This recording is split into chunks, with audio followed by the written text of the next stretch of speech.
Are Zionists planting the seeds for a future war against Turkey after the war against Iran? Zionist news organizations and propagandists are already planning for their next war of aggression against Turkey, which is why they are calling for Turkey to be removed from NATO so they don't receive Article 5 protection. According to global surveys, Turkey has the largest anti-Zionist population in the world by far, which is why Zionists are trying to paint Turkey as a massive threat to the NATO alliance. Due to the overwhelming support for the Palestinian cause within their country, the government of Turkey refuses to condemn Hamas and even offer safe haven for many of their members and leaders. Zionists claim that Turkey's support for Hamas directly threatens the protection of the state of Israel. Quick question, what does the protection of Israel have to do with the North Atlantic Treaty Organization? The fact that Turkey is in bad standing with many countries in NATO proves that NATO is not a defensive alliance at all, and it only exists to project United States power on the world stage and to serve Zionist interests. What's poppin'? My friends, my family, welcome back. We got another Nick at Primetime for you guys today. Hope you guys sit back, enjoy the live stream. You guys know I'm always in the lab cooking. And I was covering this story in particular. We're going to get to the ceasefire sham and the massacre that Israel laid out in Lebanon. But look at this here. I mean, and these numbers are only going to get worse. Like, this survey was done a few weeks ago. Look at Turkey, what the world thinks about Israel. Turkey, like, plus, you got 84% of the population that have a very unfavorable view. 10% only somewhat unfavorable. So Turkey, the most anti-Zionist country in the world. And isn't it surprising? Look at Japan right here. Man, isn't that crazy? Look at Japan at number 3. Wow. I can, like, in this graph here, I can tell they didn't include a lot of countries. Like, for example, I don't see Malaysia. Like, I'm pretty sure Malaysia will be near the top. There are a lot of countries in the Middle East that is not representative, who are not represented by the Muslim Zionist leaders. I'm sure a lot more Middle Eastern countries would be on the top here. But look at Japan. They rule by Zionist puppets who tactically support United States war against Iran. So I thought that was an interesting story, and that's why I want to do a hotspot on this, because it's clear that Israel is they're obsessed with war. They're never, ever going to stop war. And after they are finished with Iran, if Iran doesn't finish off Israel, you guys see how their next plan is to go after Turkey? And this is why Donald Trump is floating leaving NATO. So they don't have to worry about their obligation as a NATO state if they can't force Turkey out of NATO. Because you guys know Turkey also hosts a lot of Hamas members. I don't know that much about the ruling class in Turkey, but I'm sure that's in response to the overwhelming support for the Palestinian cause among the people in Turkey. That's why they have Hamas members who are given leadership in Hamas that are given Turkey residents. A lot of them become citizens. So now Israel feel like Turkey is a threat to their existence as a pro-Palestinian NATO country. So now the Jewish supremacists believe they should be able to control NATO. By the way, I just think this is an interesting geopolitical shift, because I think they need 2/3 of Congress for the president to pull out NATO. So I don't think there's any threat of this happening, at least anytime soon. But it marks a major geopolitical shift. the disintegration of NATO, which was already proven to be a weak paper tiger by Vladimir Putin. Now it's even weaker. Now it's even flimsier. Now the entire world knows that their world order is built on blood, lies, and hypocrisy. Reach out to my friend Irish Descent Dragon. I think I met Descent Dragon at one of our events with Shama. Big shout out to them. Anyone who I'm able to teach, anyone who learn from my content. That's what I'm here to do. I'm like a chaos agent meant to shift the mindset of Americans, and honestly anyone who watches my content. I have a large international audience. Shift people as far to the left, have people break their anti-communism that grips them. Because I know some people don't like labels, but people need to drop their anti-communism. Anti-communism destroyed the working class in the West. This is what I was sharing earlier. And that's why, and I'm glad because there's so many people who reach out to me, especially, you'd be surprised. There are a lot of people who are like center right. And I say center right in my interpretation of the Overton window. People who were Trump curious, people who have MAGA in their profile pictures, who like, hey, Nick, you kind of changed my mind about socialism and communism. So even if I'm not the most popular YouTuber, the fact that I'm changing some of these country boys' opinions about communism and capitalism and imperialism, I think that's worth a lot. That's worth a lot to me, and that's why I'm passionate about this project of mine. Because this is the result of American anti-communism. And NATO is an alliance built in order to implement the deranged anti-communist ideology throughout the world and be an instrument of United States power. You guys know the ideology of anti-communism is responsible for the deaths of tens of millions of people. The idea that you have such a hatred and distrust for the working class and the peasants of the world that you're going to use military might to overthrow the sovereignty, the will of people during the industrial age, during the Cold War, who rejected neoliberal capitalism. It's a violent, destructive ideology that led to the deaths of millions. It is what drove the sanctions regime, which led to 38 million people being killed by United States sanctions, or their death being United States sanctions being responsible for their deaths ever since 1978. That study I quote all the time. Fucking Sneeko say he's a socialist now. Jake Shields is communist friendly. He's apparently trying to have a debate. He's trying to invite some right winger to debate Haas on communism, because he's like, man, I'm not a socialist yet, but I feel like everything you guys told me about socialism is a lie, because he was in Vietnam. It's not about Jake Shields or any of these people. It's about the people who follow them and reaching out to as many people as possible, because this here is what anti-communism is responsible for.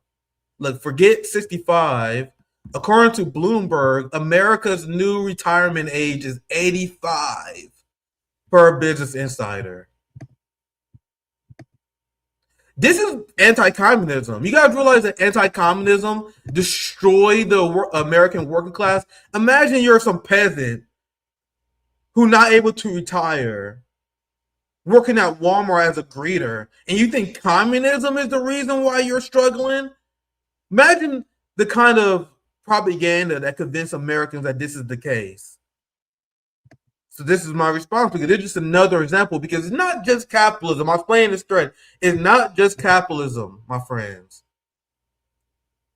I think some socialists miss this point. I think this is maybe worthy of debate among my socialist comrades. But I think a lot of people underestimate the unique brand of anti-communism that has infected the minds of Americans. Because if you look at other capitalist countries, and I'm looking at like the social democrat model, when you look at Nordic countries, they allow their people to retire. They have health care. They provide health care. the unique anti-communism that affected the American minds has led to the unique suffering of American workers, which led to decades of class warfare being waged on them.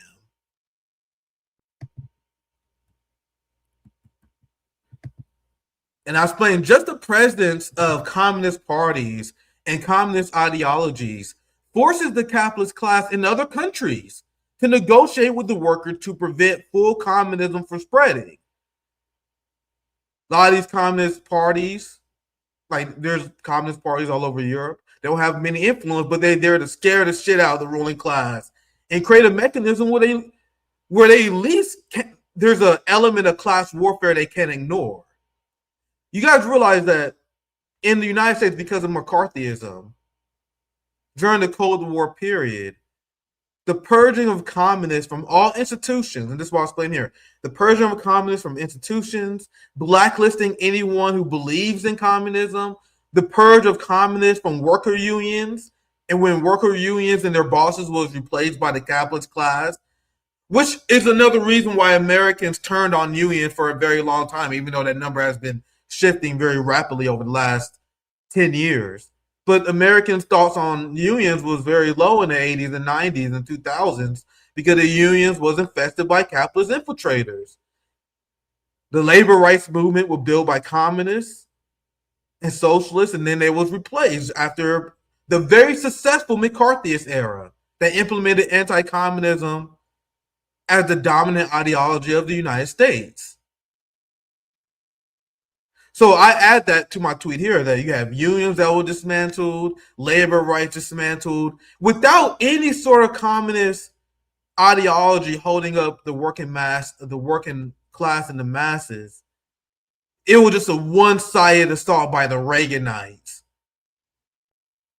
by the Zionist Epstein class against the working class. That's why we've seen quality of life drop so significantly. And this is what liberals would never acknowledge.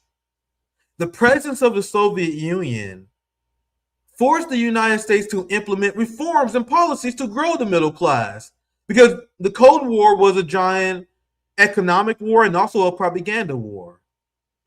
So the Soviet Union, as they was lifting a record amount of people out of poverty, building an industrial powerhouse out of a formerly pathetic state, they had home ownership that was sky high. They have literacy rates that was sky high. They will look at the world and they're like, man, look at the United States. Look at how their people struggle. Look at how the working class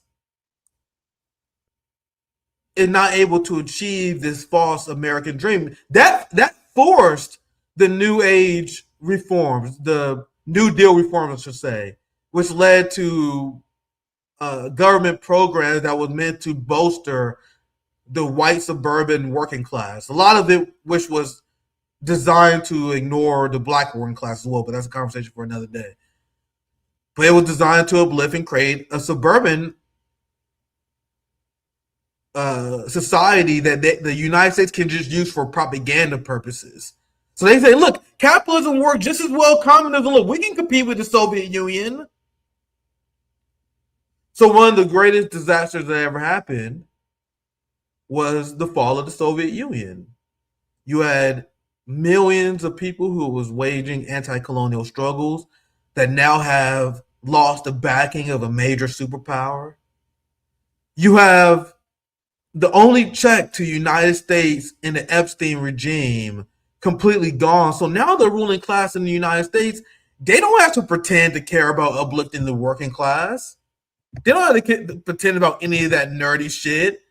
They was only doing that so people can compare them favorably to the Soviet Union. So the second that the Soviet Union fell, do you guys notice, and I really wish liberals would understand this, the second that the Soviet Union fell, that's when they implement welfare reforms in the 90s. Remember? Clinton welfare reform, which led to a massive boom of child poverty. That's when you have all these trade deals and deindustrialization that happened. This is what I mentioned here. Notice how when the Soviet Union fell, NAFTA happened too. That's why I'm outlining here. Notice how when the Soviet Union fell, that is when they introduced welfare reform in the 90s, gutted their industrial base, and the fall of the working class truly began. They no longer had to pretend they give a damn. And you guys know we got a lot of base comrades. I love reading your guys' comments whenever I get the chance.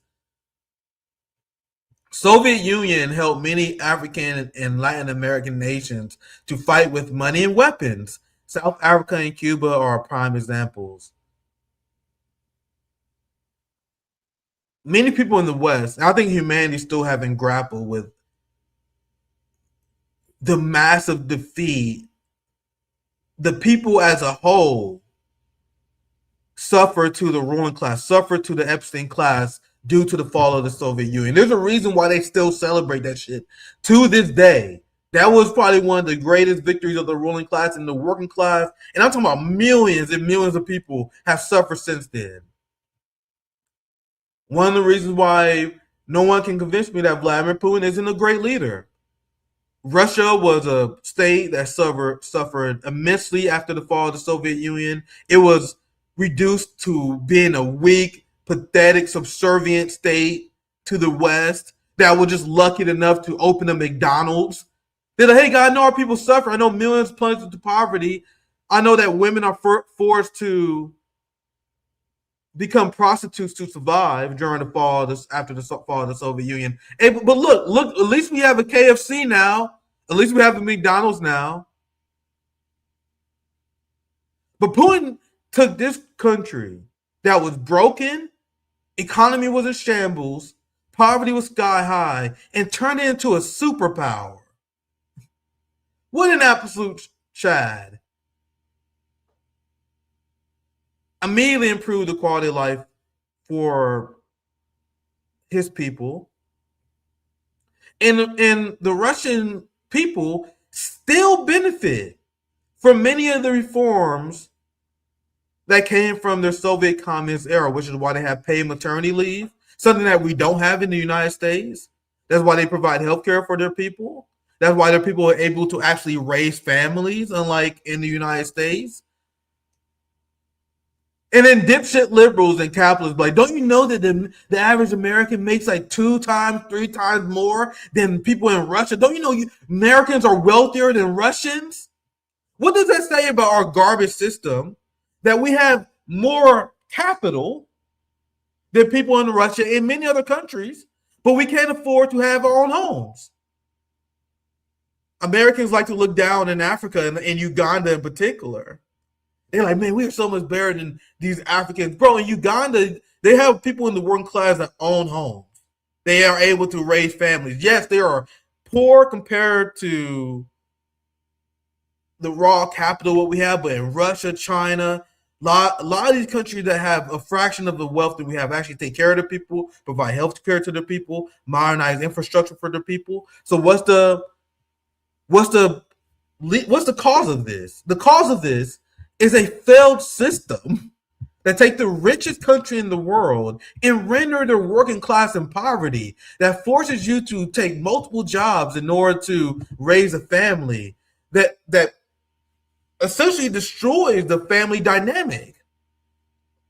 I'm socially liberal in the sense that I want people to pursue whatever life makes them happy.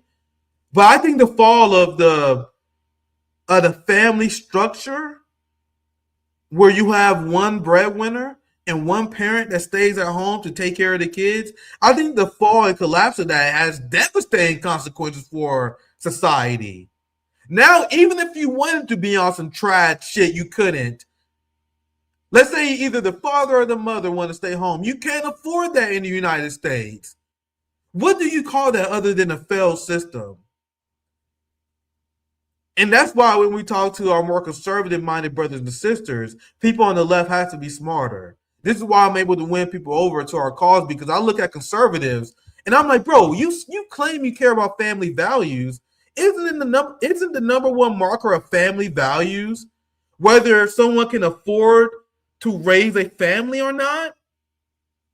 That is what capitalism took from you. That is what capitalism robbed from the American working class. That even if you want to be a fucking trad wife, you probably can't because you gotta get a backup job at McDonald's because you immediately go into debt after having a child. You want to know where that doesn't happen at? You want to know where you don't go into debt just for simply having children? Russia.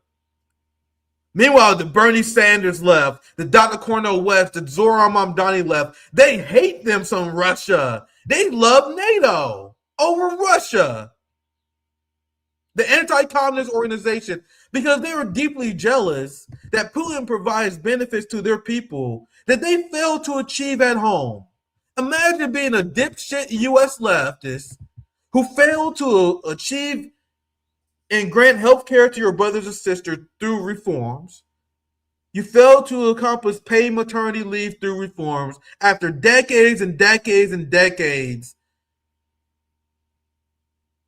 of promoting anti-communist leftism. Where I'm a democratic socialist. Hey, look at me. I'm a member of DSA, an organization that has existed for over 40 years. An organization that raised tens of millions of dollars, but don't have a goddamn thing to show for the American working class. But they want to tell you how much they condemn Putin's authoritarian government when Putin provides you basic shit in Russia that you guys can't win at home. That's why the failure of the United States leftists, they live vicariously through CIA color revolutions. Dr. Cornel West, because he failed to rein in the police state, he failed to address income inequality between the black and white community. He failed to stop imperialism, failed to get basic reform for the working class. So what did Dr. Cornel West and them do? They support the Iranian revolution. We got to support revolution in Iran. Don't you know we got to support the revolution in Hong Kong, even though they calling for deregulation.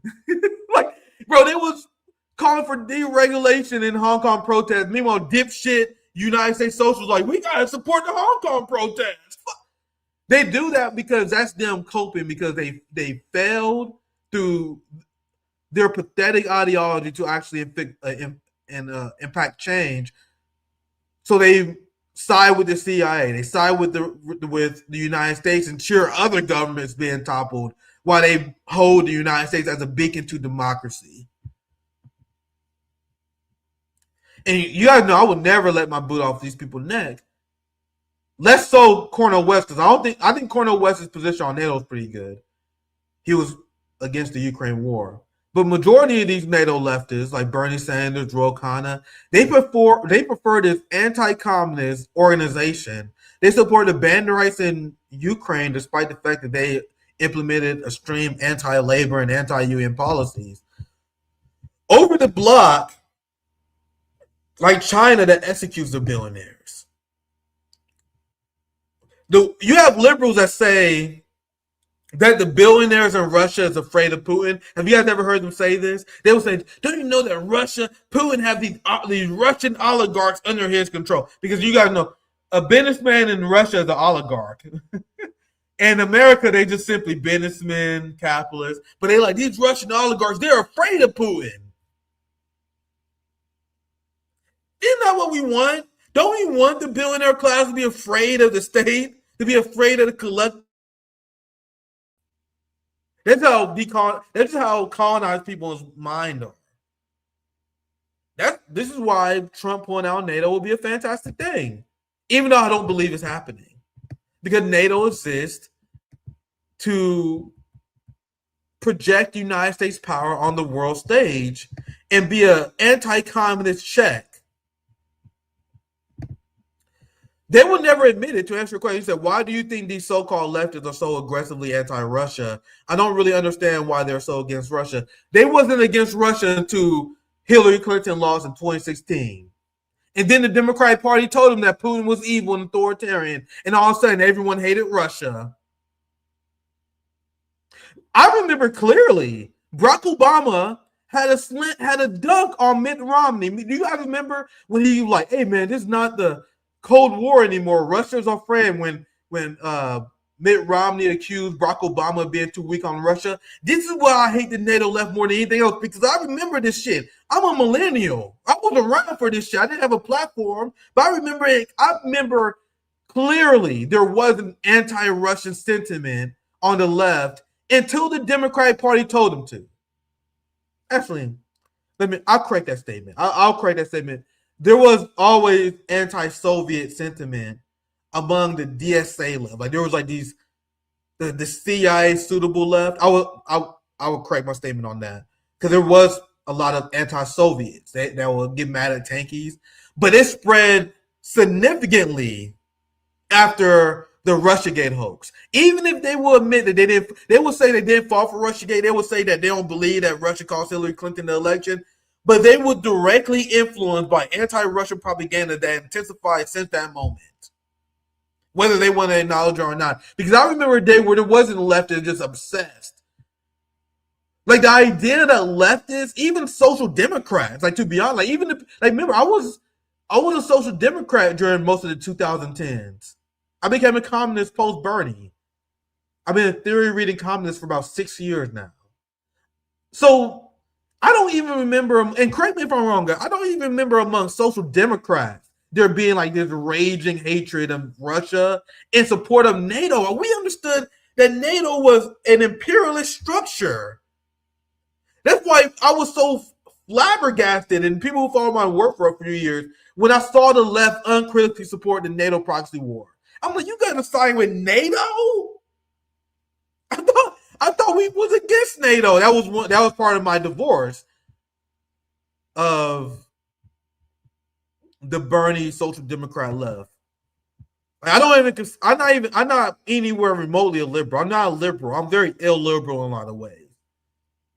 I completely rejected all liberalism once I realized these people was frauds. You know what I mean? Because I'm like, I started to question everything. I'm like, bro, I gotta really decolonize my mind, considering how wrong these Bernie crafts are. Yeah, I was flabbergasted too. If you guys can't tell, I'm still flabbergasted. Like, I'll bring up these old quote for NATO members. I'll bring up policies. I'm still flabbergasted. And this is why I'm not cool with Hasan. That's why they're propping up Hasan as the dissident left, because people like Hassan Piker has Matt Desson to explain why the NATO alliance is revolutionary and why we gotta support Ukraine. And he has these people on uncritically. He has multiple squad members on and never asked them about the proxy war in Ukraine. You gotta notice what the first thing I motherfucking did? The first thing I did when I had Ro Khanna on, I was like, hey man, remember when you said there was Nazis in Ukraine? What happened to that? So people say that Hasan is critical of NATO, but hey man, if you prop in the politicians who support the NATO proxy war to the point where you won't even ask them about that. Won't even ask them about it. Won't even ask Bernie Sanders about why you support band-right Nazis who are against the right to collectively bargain. You guys never ask about the Luhansk and Donetsk referendum that the Ukrainian government and NATO ignored. I would die on this fucking hill. I don't give a fuck what anyone say. There's a reason why they're this big. You guys go, hey, Democrats are pretending to be upset about Hasan. They're doing this to raise his profile. There's a reason they want Hassan Piker to be the suitable left. We covered him enough. He said so much cringe shit. He is, once again, he prop up every single Democrat, propped up Zoran, lied to his audience about Zoran. He is being propped up right now for a reason. Mark my words, guys. He is going to be here to legitimize AOC 2028. And it's crazy people don't see it. He's the guy who played video games with AOC instead of asking her why she supports NATO. So the reason why they have him on magazine covers, the reason why they have CNN attacking him, is because they're trying to raise his profile as a leftist. So when AOC run in 2028, they have a Hassan Piker that will legitimize her for the left. That, among many other things they may be planning to use him for. Because I have no solidarity with anyone who refused to condemn an organization led by Mark Rutte, who gives away the game. Like, that's why it's great when Republicans are in charge, because Democrats like to pretend that shit is about human rights. When the Republicans in charge, the mask drop, NATO stops pretending they give a fuck about human rights and international law, and then Mark Rutte say some shit like, hey man, yeah, we exist to prop up the United States power on the world stage. And this is Jake Tapper asking Mark Rutte about Donald Trump's call for genocide against the Iranian people. The NATO secretary who condemned Russia for fighting Nazis in Ukraine and defending their border and sovereignty, you gotta notice how he can't even offer mild criticism of what Donald Trump said. Look, this alone is what should lead to the abolishment of NATO. Act collectively. When President Trump threatened to kill the entire Iranian civilization, did that bother you at all as a diplomat? Well, you know, what I always say when it comes to what leaders are saying, I'm not commenting on everything. What I want you to know is that I support the president, and I know large parts of Europe do, when it comes to taking out the capacity of Iran to export chaos to the region, to Europe, to the whole world. They are one of the main enablers of Russia's war effort in Ukraine. We all know this. Yeah, all the drones. With the drones, it is an existential threat to Israel if they would get their hands on nuclear capability. Is Israel in the North Atlantic? I thought this was the North Atlantic Treaty Organization. What the fuck does Israel and the defense of Israel have to do with NATO? Because the reality is it is not a defensive alliance. And what does it say about the Bernie Sanders left that they support this organization whose only goal is to spread Zionism and to protect the interests of the Zionist class? You gotta see why, like, even if AOC, you have DSA shit libs that are like, man, we gotta pressure AOC to call for a ceasefire, even though the United States already gave Israel everything they need to destroy Gaza. They're like, man, if AOC called for a ceasefire, I will vote for AOC. I'm gonna tell you guys right now, even if AOC got everything right on Israel-Palestine moving forward, her support of NATO, these people's support of NATO alone is disqualifying. It is a Nazi imperialist organization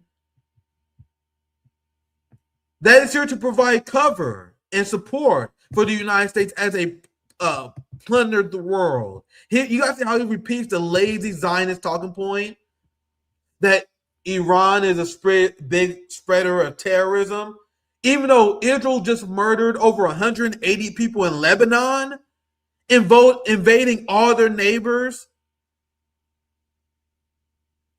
committing genocide, launching unprovoked attacks against Iran. But according to Mark Rutte and NATO, and this is also the position shared by Ursula von der Nazi and Kaja Kallas, that we have to condemn Iran and put sanctions on Iran for having the audacity of defending themselves. Because don't you know Iran support terrorist proxies in the region? You mean they're allies? The same way that you support your ally, the United States, when they engage in mass slaughter? And now you guys see how they're tying the war with Iran to the Ukraine war. They say, don't you know that Iran, they're allies with Russia? They provide them drones. So that means we got to go to war with Iran. So these Nazis, these genocidal white demons in the West, they believe that they have the right to engage in a never-ending offensive against the global majority. And anyone who has the audacity to fight back against that, they label as a terrorist. And one of the most damning things that the left in the United States and the West do is they accept this label as a terrorist when it essentially means you resist Western imperialism, that you engage in an international recognized right to self-defense. That's why Bernie Sanders condemns Hamas. That's why Zoran Mamdani condemns Hamas, because they have the audacity to fight back against their Zionist occupiers. Zoran Mamdani condemns Venezuela because they have the audacity under Maduro not to fold under United States demands and not implement the same system as the United States. Hey guys, look, Nicolas Maduro doesn't have our system. He has a different system. He's so evil. Even the United States left, and not me, because once again, I was rejected by the United States left. Most of my audience is international. Even the United States left is deeply evil and deeply fascist. And do you guys know how depressing it was to reach that conclusion? But it's true. Because look at how all the United States leftists rallied behind people like Zoran Mamdani, who's wanted to throw the Venezuelan and Cuban people and Palestinian resistance under the bus for their career. Yeah, what is the U.S. left? I learned the hard way that it doesn't really exist. You guys are dissidents, we are dissidents, but we are the minority. Even the United States left is deeply bloodthirsty and genocidal. That's why the U.S. left, like Bernie Sanders and every single person who condemns Hamas, like Bernie Sanders in particular, Matt Does, these people celebrate when there are dead members of Hamas. That's why Bernie Sanders didn't call for a ceasefire. That's why they vote for defensive weapons that are used to target Hezbollah and Hamas members, because that's Israel's right to defend themselves. So if you guys haven't tell, I stopped trying to appeal to these people. I was about to play this a little bit earlier, but I just feel like ranting today. If you guys couldn't tell, my homie Rathbone, we rescheduled for next Wednesday. We busy as fuck. So I was like, hey bro, don't worry, we can just go next Wednesday. So Rathbone be joining us next Wednesday. We still have my brother Jimmy join us on Thursday. We still have 4 back-to-back streams this week. So you guys have to support the labor. You guys got to support the Patreon. You guys got to support our new Bonfire Mutual Aid, which I'll promote right now. And then we get to this clip. If you guys don't know, we have new merch options. And I'm very happy about this campaign because I'm not making any money off of this at all. For the people who are concerned about that for some reason. Half of all funds that are going to be raised to our mutual aid is going to Gaza funds, going to Palestinian families and different pro-Palestinian causes. And then I'm just going to pay our labor because I don't design these. I don't manage the store. So we respect labor. We pay our labor, and then we are donating the rest of the money to the Palestinian cause. We have death to the IDF t-shirts. So you get to look fly as fuck. We have free Maduro t-shirts. You get to look fly as fuck while at the same time your money is going towards Palestinian families.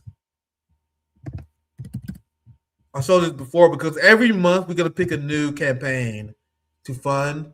So RBN, we're a little bit smaller now. We are still rebuilding, but our mutual aid will always be our number one thing. Anything that we can do to help fund and support people in this time. And this is the receipt. Like we raised over the last few months $250 to send to a Gaza family. And we had a lot of orders. Do I have the link in the description? Oh fuck! I forgot to put the link in the description. RBN Bonfire. Fuck. I'll put it in the chat real quick. Zoya, you gotta remind me to edit. If you're there, Zoya, please remind me to edit this and put it in the description. If you search Bonfire RBN shop, you will find it pretty easily. So you get to look fly as fuck and for a good cause. Because I'm not making any damn money on this, guys. I don't want to. I'm not a fucking shirt merchant. I was very hands off of our merch store before. I don't really give a fuck about that, but I let our other members engage in it. But I was like, bro, we're gonna do this. I want all the money to go to Gaza, and I have the receipts. And after we collect money this month we've already got a lot of orders. We're gonna at the beginning of next month we're gonna select another Gaza fund randomly. And if you don't know, like GazaFunds.com, this is where you guys need to be at. Because the way we're gonna do it is, you guys see how they have a spotlight campaign. Oh, let me show another campaign. We're gonna randomly pick. What I did this time, I literally just picked the first spotlight campaign that came up, and I donated to some poor Palestinian family that's struggling right now. So this is what we're going to do every month. For every t-shirt that's sold, I'm just going to randomize this because it's impossible to pick one of these, and we're going to send all the money in there. And I'm happy that we sent around $250 thus far. We're not a big channel, but I think next month is going to be big because we had a lot of orders. We had a good showing on X when I was promoting this. So make sure you guys support the cause here. We're going to put the description on Bonfire. But if you're interested, I promise you, this website is very easy to find. I know I forgot to put the link in here. All you have to do is type in Bonfire and RBN, and it will be one of the first Google searches. If you want to look. Funny enough, I have my show with Midwestern Marks on Friday. Haas is under investigation by the Fed, so I want to talk to him about how they're handling that. I just want to form an anti-Zionist coalition, guys, whether it's with our brothers and sisters at the ACP who always propped up RBN mutual aid. They always been supportive of our mutual aid efforts, even though our mutual aid efforts have been ignored by 95% of the left, who they just want us to fail out of spite. A lot of these people rather refuse to support Rome. They refuse to support our mutual aid just to see us fail out of spite. Like this, that's the United States left for you. That's why I can't stand these motherfuckers who went to the No Kings rally, because these people will go to a No Kings rally. They will attend Democrat events all day. But if you personally hold some shit, I promise you they will abandon you. That's the U.S. left in a nutshell. If you guys can tell, I despise those people. I end the NATO segment on this. This is Caroline Levitt talking shit on NATO. I'll play this as I prepare our next segment. John, go ahead. Thanks a lot, Caroline. Two questions for you. One has to do with a joint statement put out this morning by some of America's European allies, our NATO allies. And in that joint statement, they said regarding the Strait of Hormuz, our governments will contribute to ensuring freedom of navigation in the Strait of Hormuz. What's the administration's reaction to that joint statement? Does that smooth things over when the president meets with NATO Secretary General a little bit later this afternoon? I have a direct quote from the President of the United States on NATO, and I will share it with all of you. They were tested and they failed. And I would add, it's quite sad that NATO turned their backs on the American people over the course of the last 6 weeks, when it's the American people who have been defunding their defense. As you know, President Trump will be meeting with Secretary Ruta in a couple of hours here at the White House, and I know he looks forward to having a very frank and candid conversation with him. And then secondly, in regards to this conflict, So you guys see how, according to neocons, the idea that NATO is a defensive alliance is laughable? You guys see the expectation of Jewish supremacists and genocidaires. Their expectation is, because they have this massive military alliance, if we wage a war of aggression, people in NATO supposed to help us. This exposes that NATO inherently cannot be a defensive alliance, even if there are people in NATO that want us to be so. This is why we have to view the NATO left as adversarial. So the Bernie Sanders left, the Zoran Mamdani left, the DSA left, they support NATO, believing that it's some sort of organization meant to rein in. They're like, this is what they think, I guess. They think NATO is supposed to rein in the United States. Their analysis on the world is just completely off. This is the Trotskyist social democrat problem. Their analysis of the world is just generally off. Well, they think NATO is some beacon of democracy. Yeah, the NATO left and MAGA are the two evils. Yeah, the NATO left enables this foreign policy. You guys see how the NATO left enables Donald Trump's and his deranged policies? Because NATO is obviously set up to be taken advantage of and manipulated by a tyrant like Donald Trump. That's the whole point of it. Not to rein him in, but to be an instrument of his imperialist ambitions. So with this said, I want to briefly cover. I actually want to get into the ceasefire sham, the outright confusion between that the Trump administration had when it comes to messaging this as well, and the Trump administration was pressured by Israel. We're gonna get to this here. Let me I gotta refresh my screen here. Let me fix this. All right, I think I'll start the segment here. Actually, let me read super chats first. I'm not sure if Zoya gonna be able to join me tonight. I thought I saw Zoya in the chat, but I'm not sure if she can. Maybe I'll say super chats for later. But actually, I'll start the segment now. Let me read.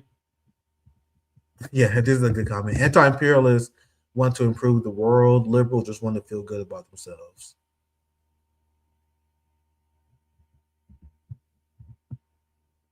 Please get it right. The U.S. left does not exist. The left does not support imperialism. Those are liberals. I would say they have more credibility than me. Like Hassan Piker has way more following than I do. The NATO leftists have way more following than I do. So who am I to deem myself the U.S. left? I'm a dissident. What counts as the United States left, and the farthest left you're going to get in the United States, I guess that's what I meant by it. The farthest left you're going to get in mainstream United States are people who support NATO. Because once again, I was rejected by the U.S. left. I'm trying to spread my ideas. But DSA, social democrat leftism is still strong. Why you guys think like it was extremely depressing when I saw the left fall back into the tranquilizing drug of electoralism and Zoran Mamdani. You know what I mean? Like even I have friends, I have people that was on the channel that was on the Zoran Mamdani train. I'll be 100% honest. To see that shit happen again and to see them fall for it, and then I still see people defend Zoran fucking Mamdani. I'm like, okay, so I've been doing this for like 6 years now. You guys are still voting for Democrats. Like the fuck? Clearly, I'm not having influence on the United States left. Clearly, we still got a lot of work to do. But I wouldn't consider myself part of the United States left at all. I'm a communist. Like, I'm not part of that. You know what I mean? Because it was shocking to see that. I think Zoran Mamdani is like the perfect example of what a U.S. leftist is. Someone who condemns the resistance, support NATO, someone who's willing to work with Zionists. Count me out, man. I want nothing to do with that shit. I want absolutely nothing to do with that shit. Yeah, one of the first things Mamdani did was cry about anti-Semitism. I'm done with the left who cries about anti-Semitism, anyone who falls for free speech crackdowns. Remember, Hassan Piker was the person who condemned Julian Assange. Like, and he's now propped up as like the leader of the left now. You guys understand how cooked we are? I always have to share it. People follow me on Twitter. I always bring this up just in case people forget. Whenever I can find it. I'll just post about it. I don't know if I can find it. I feel like I have to share this now. Look, yeah, I tweet this out every once in a while because people tend to fucking forget. You guys think I will ever form a coalition with these kind of dipshits? Bro, why are you not mentioning hero Julian Assange being extradited? What the fuck is wrong with you? Assange stands on the internet are some of the most psychotic weirdos that it's just like, just stop, okay? Just be normal. Just stop. Do your fucking weird thing at the Jimmy Dore stream. Okay, this is not the Jimmy Dore stream. We do a bunch of different content here. Go hang out with like weirdo fucking fascists. Okay. This is the position of the United States left. This is the most popular U.S. leftist streamer by far, and he will spend his time condemning Julian Assange and calling people who cared about the free press. They were calling us the Jimmy Dore left. Where have you guys heard that before? Remember how Cornel West smeared us as the Jimmy Dore left? And that is what Hassan Piker, that's why he attacked us for the General Strike Summit. He got upset because we had Jimmy Dore on the General Strike Summit. So he smeared us and said we didn't have labor organizers, even though we did. That's their litmus test for everything. The only thing the U.S. left cares about is whether you condemn Jimmy Dore or not. And people want, I don't condemn Jimmy Dore just to spite these motherfuckers at this point. We all imperfect humans. Like their whole politics was, do you stand with Jimmy Dore or do you not? They saw Jimmy Dore support Julian Assange, so they didn't support Julian Assange. And this is the mainstream U.S. left that rejected me, and I'm 100% okay with this. You guys see why they want this man to be the suitable left? Why are you not mentioning hero Julian Assange being extradited? What the fuck is wrong with you? Assange stands on the internet are some of the most psychotic weirdos that it's just like, just stop, okay? Just be normal. Just stop. Do your fucking weird thing at the Jimmy Dore stream, okay? This is not the Jimmy Dore stream. We do a bunch of different content here. Go hang out with like weirdo fucking fascists, okay? And what makes this man so pathetic, and the reason why I will never side with these people, he positioned as a thought leader. Everyone on the left on this man's fucking nuts or whatever, bro. It is crazy. He still props up Democrats. And what pisses me off the most, and you guys see how these fucking professional managerial class grifters work. This motherfucker was opposed to Julian Assange and smeared Julian Assange and everyone who cared about the issue until Julian Assange won. Look at this shameless motherfucker. I don't even want to be part of your guys' fucking group. This is your leader?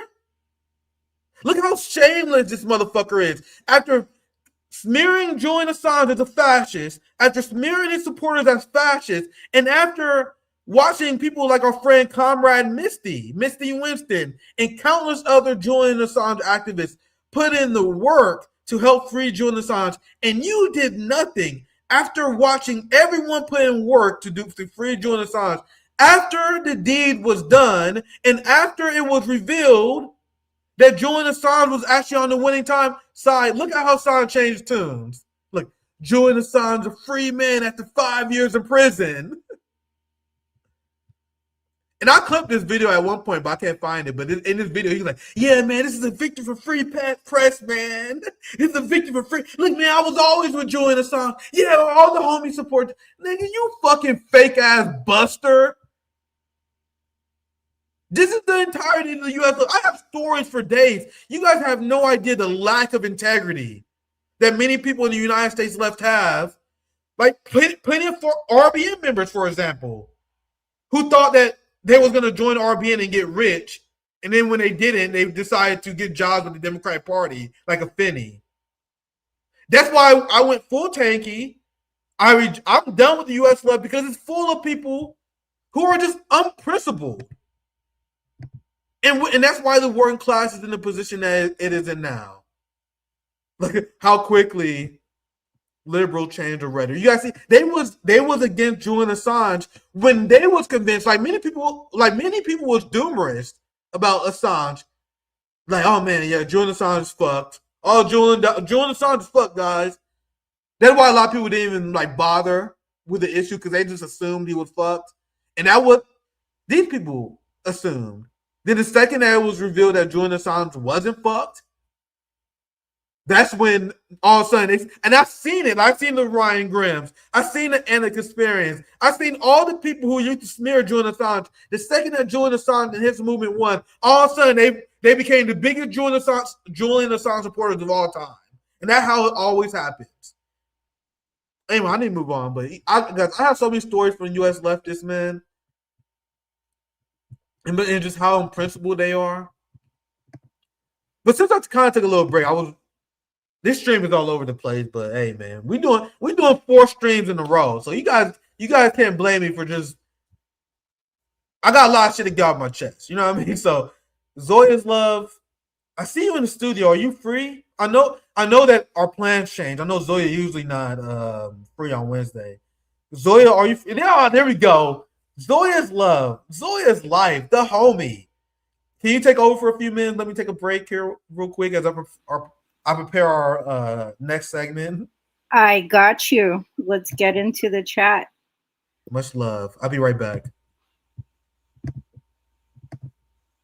Marcus Q Matrix, thank you for the $5. The exponential increase in fintech and financial services accelerated the deindustrialization in the US while exploiting developing countries. Yes, absolutely.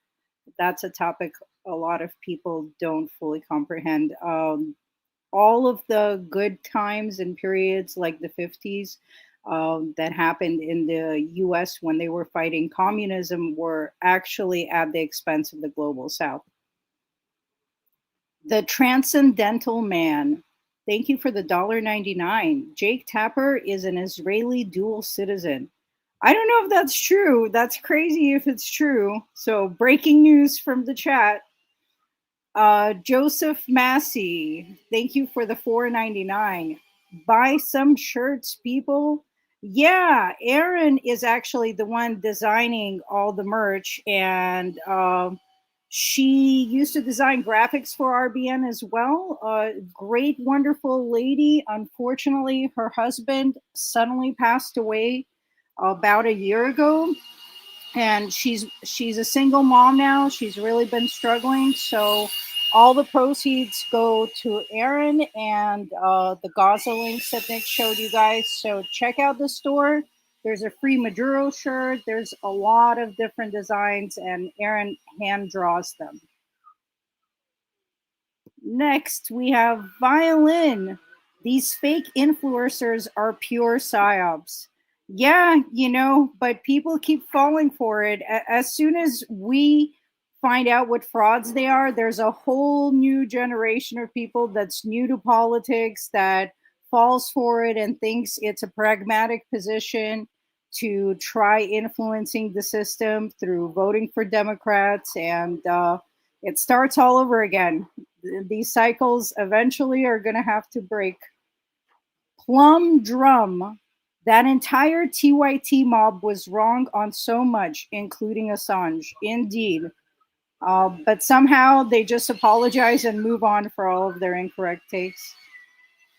Casey McCoy. Sorry if you guys hear some drilling in the background, by the way. My landlord's doing some repairs. So, you know, working class studio. Casey McCoy, and when he gets a tiny bit of pushback, the majority report left melts down. Yeah, they're all Karens. That is their special superpower. The Wombat. That's how I found Misty, and her activism for Assange was crucial for free speech. Yes, it was absolutely critical. And those who know Misty, yes, Chicago Gorg, Misty is a legend indeed. Misty did a lot of activism, and it was very disheartening to see these big platform NATO leftist accounts go after her. Robin During. Look at the poster on his wall behind him. Obama and Queen. And the Queen. Yeah, I mean, if you have a poster of Obama in 2026 especially, that is sus. Jay Cloyd. Jimmy Dore has the courage of his convictions. Jimmy Dore supported Rome's Library. Jimmy Dore promoted RBN when they were unheard of. Jimmy Dore's been on the show, so he likes to promote other accounts, and he was right on a lot of things. Back when he was right too soon, back when the Bernie movement was at its height, a lot of people were triggered by Jimmy saying that Bernie's just a sheepdog for Democrats.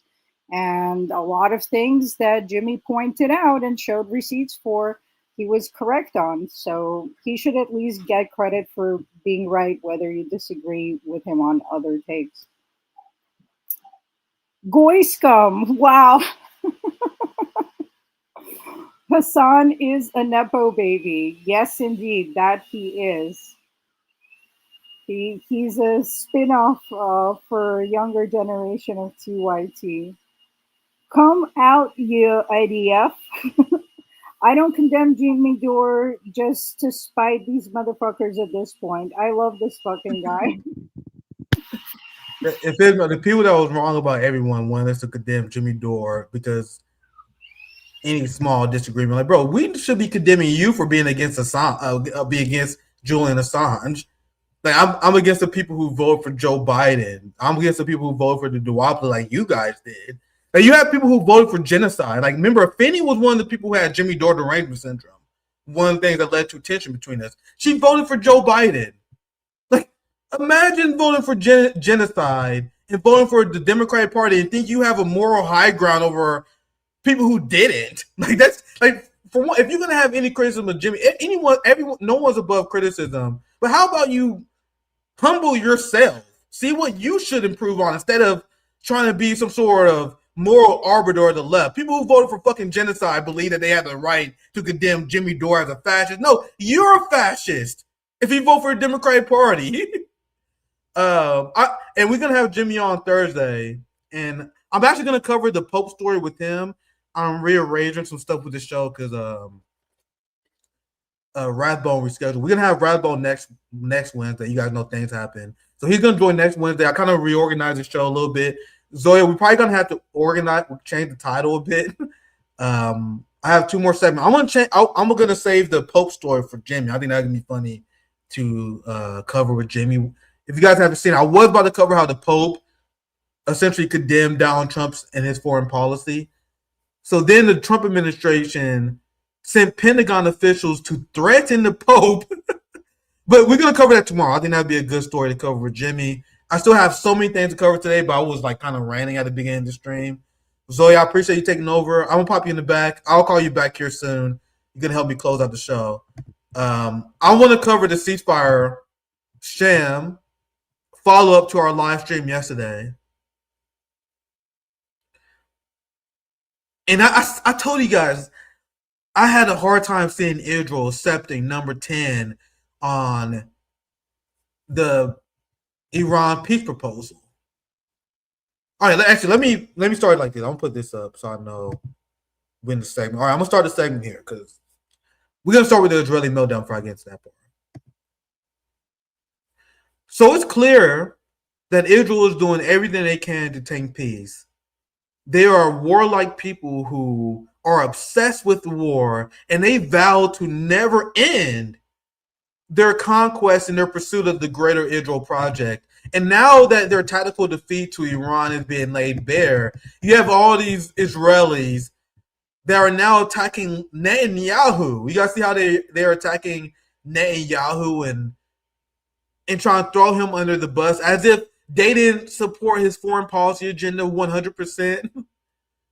But the fact that they are sending these tweets out publicly, obviously there's a lot of politics here. This shows how awful things are going for the state of Israel in this war, and why accepting the Iranian peace proposal was completely unacceptable for them.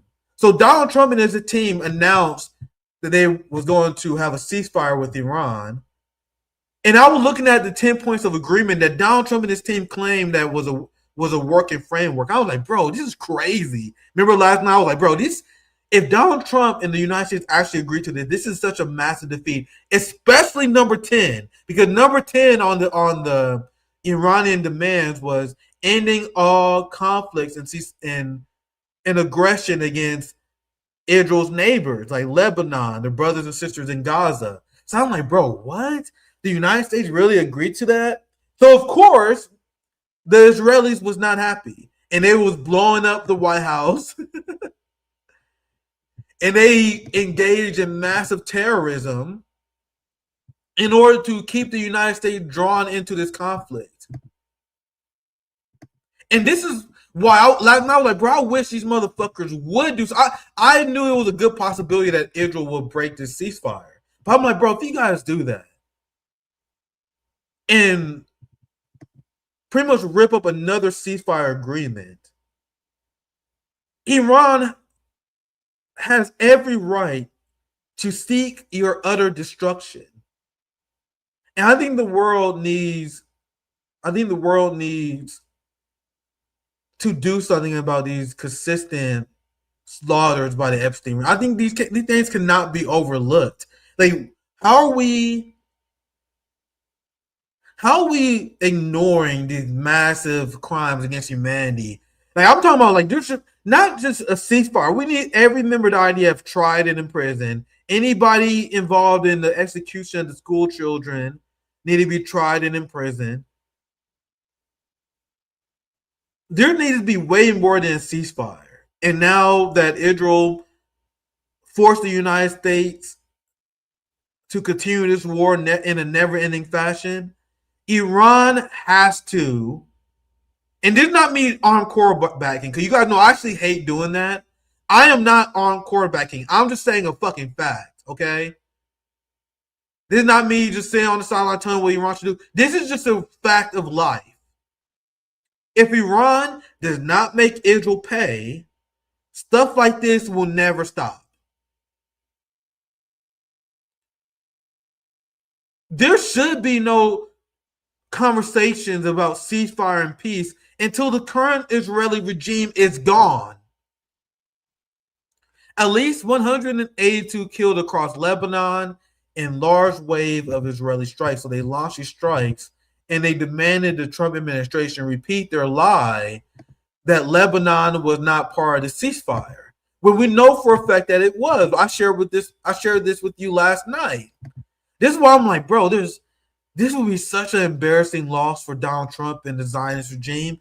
And I think after the announcement, I think that's when all the real handlers of the government got in J.D. Vance's ear, threatened them, because they realized how just a disaster this would be for the West. Because in this tweet, it's obviously including Lebanon. It's highlighted here. We had agreed to an immediate ceasefire everywhere, including Lebanon. Pakistan, who was reportedly a big part of this peace deal, they made it clear today that Lebanon was included. But the Israelis were not happy about it. Fox News was not happy about it. Donald Trump was forced to flip on this because, as I reported last night, Hebrew Twitter was destroying Donald Trump. And Donald Trump is only popular in Israel. He's more popular than any public official in Israel. He was like plus 40 last time I seen. And he was being dragged by Israeli social media. He was being dragged by Hebrew media. Not only that, Fox News, especially in the morning when they knew Trump was up, they was running reports like, hey, man, Donald Trump, do you want to go down in history as a fucking loser? And this is the kind of media pressure that was involved in getting Donald Trump to flip his decision. Honestly, we don't really know what happened, but this is my theory. To me, it seems like the United States wanted this to happen, and they got pressure from their Israeli masters. But to be honest, I can see it being the other way too. Like, I'm kind of torn. I think there are two legitimate analyses to be had here. I think that the Trump administration accepted a ceasefire deal, and then the Israelis raged at them, and the Trump administration folded.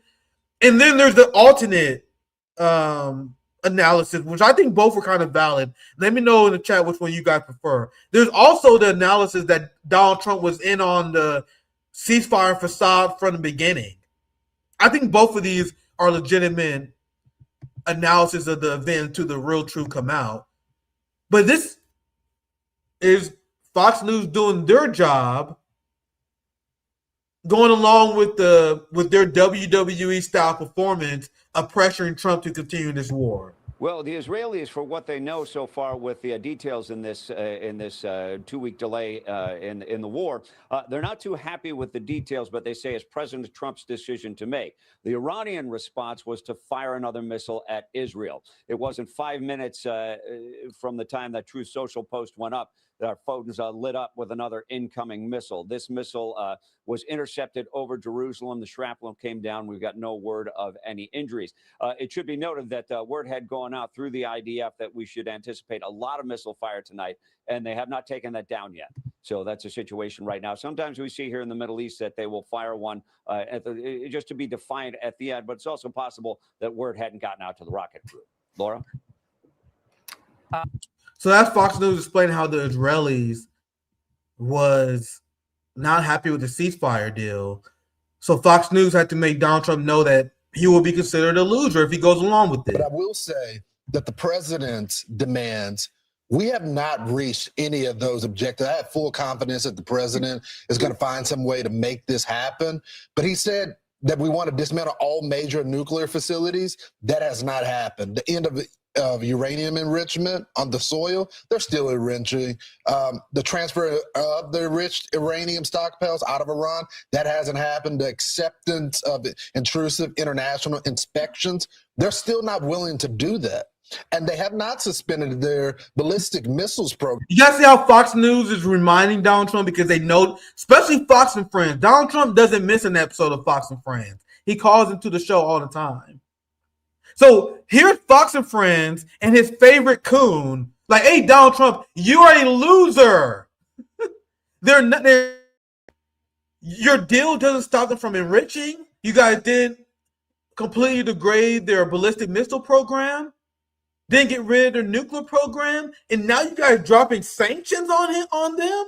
This is essentially a worse version of the Obama nuclear deal. Fox was going through some things last night. We was laughing at them being in meltdown mode, but their meltdown mode helped, well, at least according to one legitimate analysis, if you believe that Donald Trump and them was influenced by this and the Israelis, this was an attempt to bring the MAGA people and Donald Trump on the Israeli side. Look, I told you guys, I'm kind of torn. I'm going to ask Zoya, what do you guys think? I think that the Trump administration wanted to get out of this. This may be naive, but this was a disaster. I think their plan was just to declare victory and get out of it. And then the Israelis were like, nigga, do you remember that Miriam Alderson owned your ass? Do you know that don't you remember the Epstein tapes we have on you, motherfucker? You better continue this motherfucking war. That's what I think. I think the other legitimate analysis is that Trump was in it on the whole time. I think both are legitimate. I'm leaning more towards the first one, though, the former. But let me continue the segment. Here's Fox News reminding how much Donald Trump is losing in this conflict if he doesn't continue this war and sacrifice more United States soldiers and murder more Iranian citizens. Happen, but he said that we want to dismantle all major nuclear facilities. That has not happened. The end of uranium enrichment on the soil, they're still enriching. The transfer of the enriched uranium stockpiles out of Iran, that hasn't happened. The acceptance of intrusive international inspections, they're still not willing to do that. And they have not suspended their ballistic missiles program. They're still firing them off to stop the production of the long-range missiles. That's just a few of them on the president's proposal. The question is the president using this 2 weeks to give our soldiers a break, a rest, to see if we can get this ultimately done?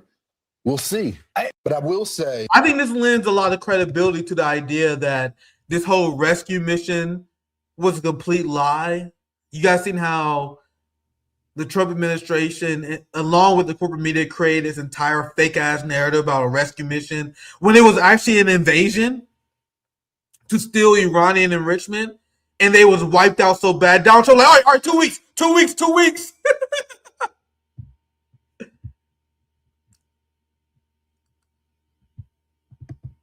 Yeah, I think both analyses are legit. If you got, I'm leaning more towards the first explanation, but I think the second explanation of Trump being in on it is 100% accurate. I think both of them. I'm very torn on both of them. The Pentagon, where's the Pentagon on air? Yeah, this is how I was about to say Donald Trump, but actually I need to suppress my Trump Durandon syndrome. This is actually how all presidents get their foreign policy from. The weapons industry pays the salaries of the news hosts, so the news hosts repeat Pentagon talking points for the American people to ingest and remember. And many politicians get their foreign policy directly from the neocons on CNN, from Jake Tapper. The Republicans get their foreign policy from Mark Levin and Sean Hannity. The Pentagon and the CIA runs the media, and the media, along with many Pentagon plans, coach these politicians on what policies that they have to promote in order to receive funds from the arms industry, the same arms industry that prop up the media. I'm blanking on the name of this book. I think, was it John Carricow? So I remember there was a book explaining how the CIA infiltrated the media in the 80s and 90s. But I need to stop getting off track. But that's another reason why I watch these people. I know it can be hard, but if you watch the foreign policy segments, don't watch the bullshit, but if you watch the foreign policy segments, if you study what these people say, you can predict the foreign policy positions of politicians. Like the fact that Dr. Cornel West repeated the lie about the Iranian protests, the fact that Marianne Williamson repeats the lie about Hamas, you can predict what these people will believe based on what the Pentagon talking points that is fed to the media. This is why it's important to know what they're saying. That's why it's important to watch your enemies. That's why I dismantle their propaganda all the time. This is why it's easy to debate these idiots because I know what they're going to say before they say it, and I already did a workshop debunking them. So after being pressured, allegedly, once again, there's two ways you can look at this story. But after being pressured by the Fox News neocons and the Israelis, J.D. Vance and the Trump administration was forced to obviously lie and change the terms of the ceasefire. So here J.D. Vance admitting that he's an Israeli bitch who was forced to fold and being demanded to wage never-ending war. First of all, I actually think, and there's a lot of bad faith negotiation and a lot of bad faith, propaganda going on. I think this comes from a legitimate misunderstanding. I think the Iranians thought that the ceasefire included Lebanon, and it just didn't. We never made that promise. We never indicated that was going to be the case. What we said is that the ceasefire would be focused on Iran, and the ceasefire would be focused on America's allies, both Israel and the Gulf Arab states.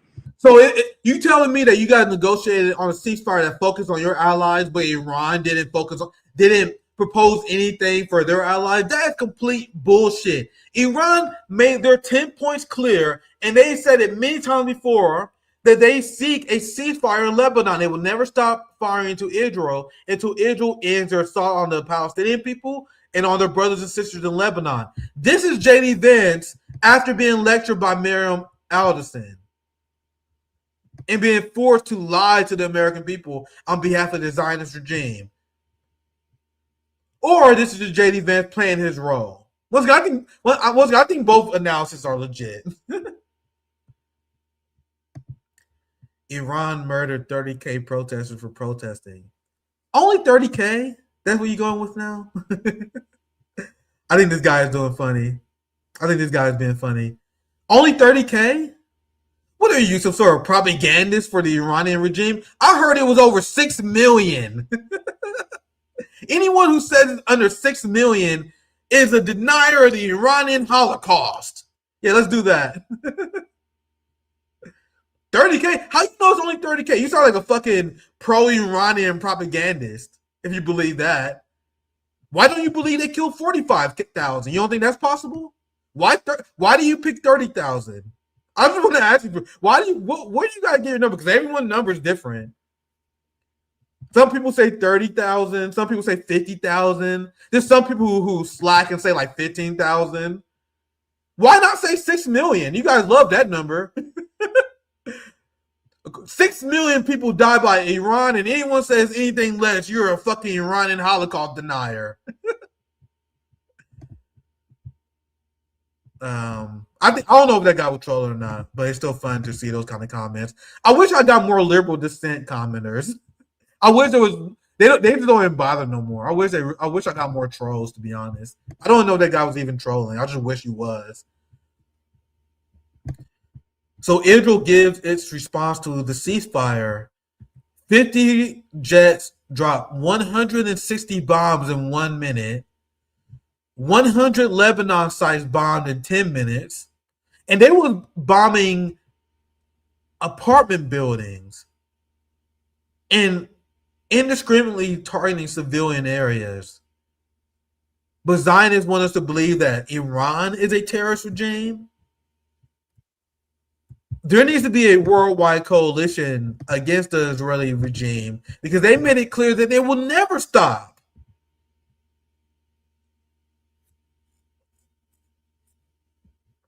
This is from oh shit! I had the wrong link. Let me see if I can find it. Here it is. Benjamin Netanyahu rejects President Trump's ceasefire and says the war will continue against Iran at any time he chooses. Netanyahu says he will achieve his objectives through further military action under his command. It's only a short clip. And Israel is stronger than ever. This is the bottom line of this campaign up until now. Let me say, there are still additional objectives for us to achieve, and we will achieve them either by agreement or by resumption of the fighting. We are ready to resume the fighting at any moment. Our finger is on the trigger. As you know, 2-week ceasefire has been announced between the U.S. and Iran. No, we were not surprised in the last moment, and I want to emphasize, this is not the end of the war. This is a step in order to achieve all the objectives, and Israel is stronger than ever. So this is what I tweeted in response to this, where this is Israel essentially claiming. There's some people who think that's AI, and there's still some people who believe that Netanyahu's dead. I don't think it really matters that much, to be honest. But this was my response today. Is the entire world asleep? Do you motherfuckers do not hear these demonic Israelis? They will never stop. They will never stop until they are forced to stop.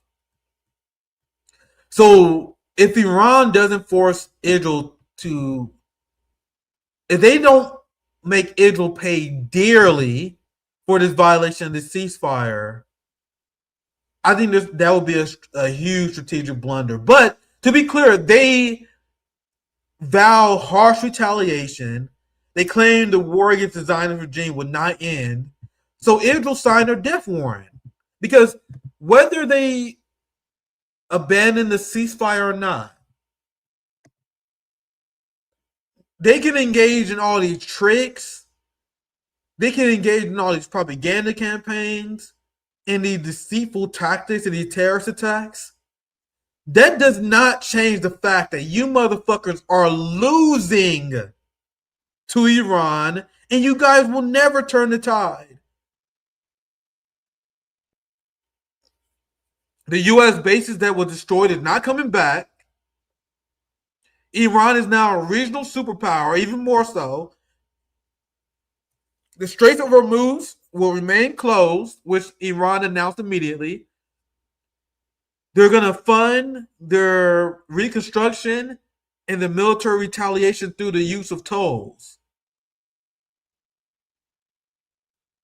So you guys can engage in all these ceasefire tricks all you want. And this is something I was saying last night. I wish these motherfuckers would do something stupid. Because I'm willing to pay even more in gas than we've been paying right now to see the Zionist project destroyed. Gas went up a buck and a half. I'm like, bro, these are rookie numbers, nigga. I'm willing to pay $10, $15, $20, nigga, whatever number you throw at me. I want to pay. I want to suffer. I hate the Israelis and I hate these genocidal monsters so much. I want to sacrifice our quality of life if it means Iran has to finish the job against them. And there are a lot of people who agree with me because I sent out tweets saying the same thing and they went extremely viral. A lot of people agree. We are willing to pay whatever the cost it takes to formally end the genocidal regime. All right, with that said, I think I'm going to end the segment here.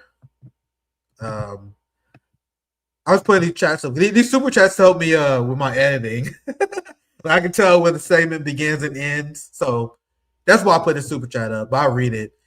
The United States is 250 years old and have been in military conflict for 219. Are you not sick of war? Take your country from neocons for God's sake. I've been trying, but I can't stop these mother. trying to stop these motherfuckers from voting blue. I'm trying to start a goddamn militia. I'm trying to do my part, but organizing the United States left is a nightmare. But I will never stop trying, though.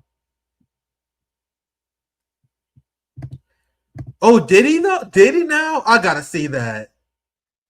Professor Morandi called out Cornel West and Mehdi Hasan on Bree's show. Cornel West deserves all the heat in the world. You got this motherfucker still to this day is repeating the Iranian regime change narrative. What a sellout piece of shit Cornel West is. And this is after supporting Alexei Navalny.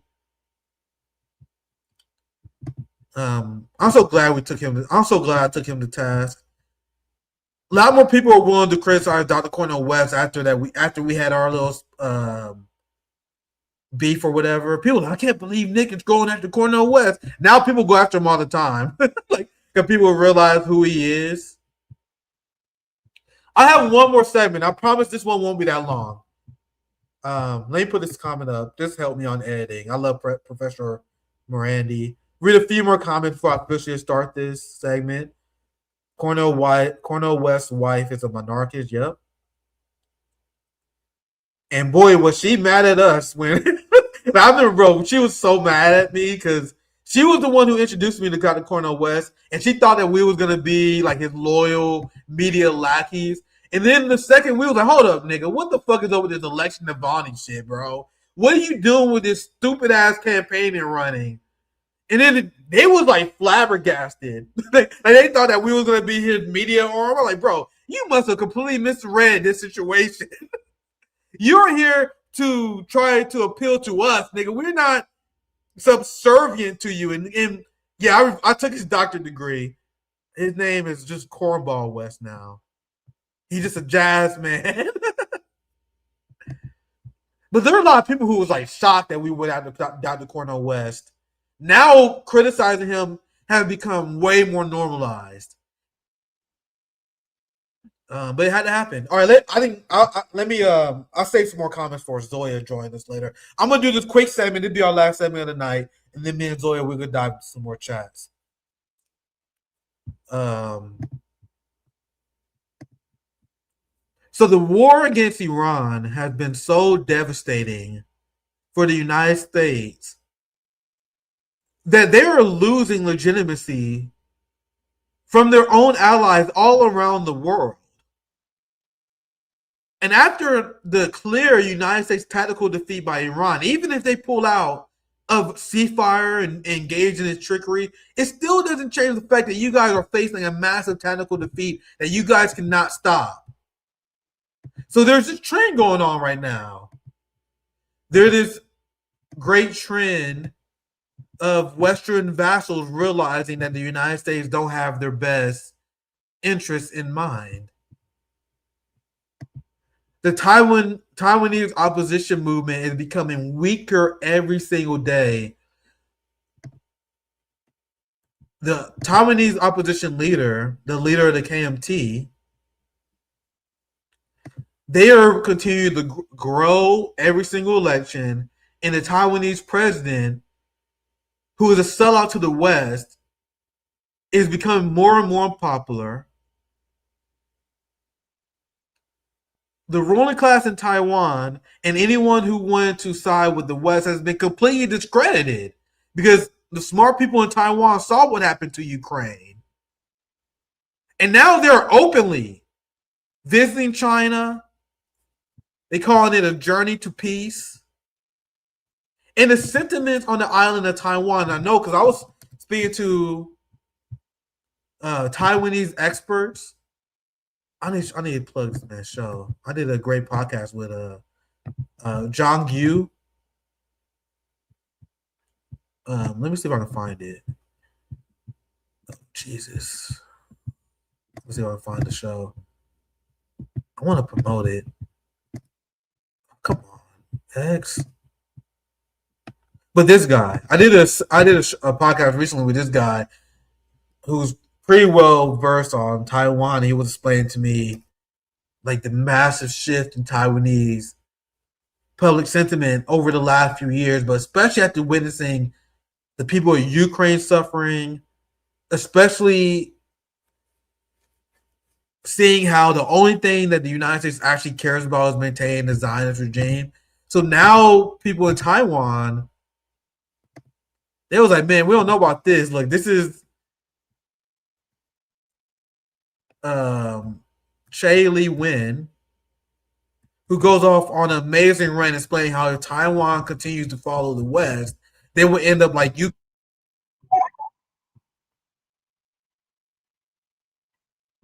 She says, I know that cut off a little bit. She said, look at the whole of Ukraine. Americans didn't go fight for Ukraine, and NATO has not helped Ukraine fight. Let's continue.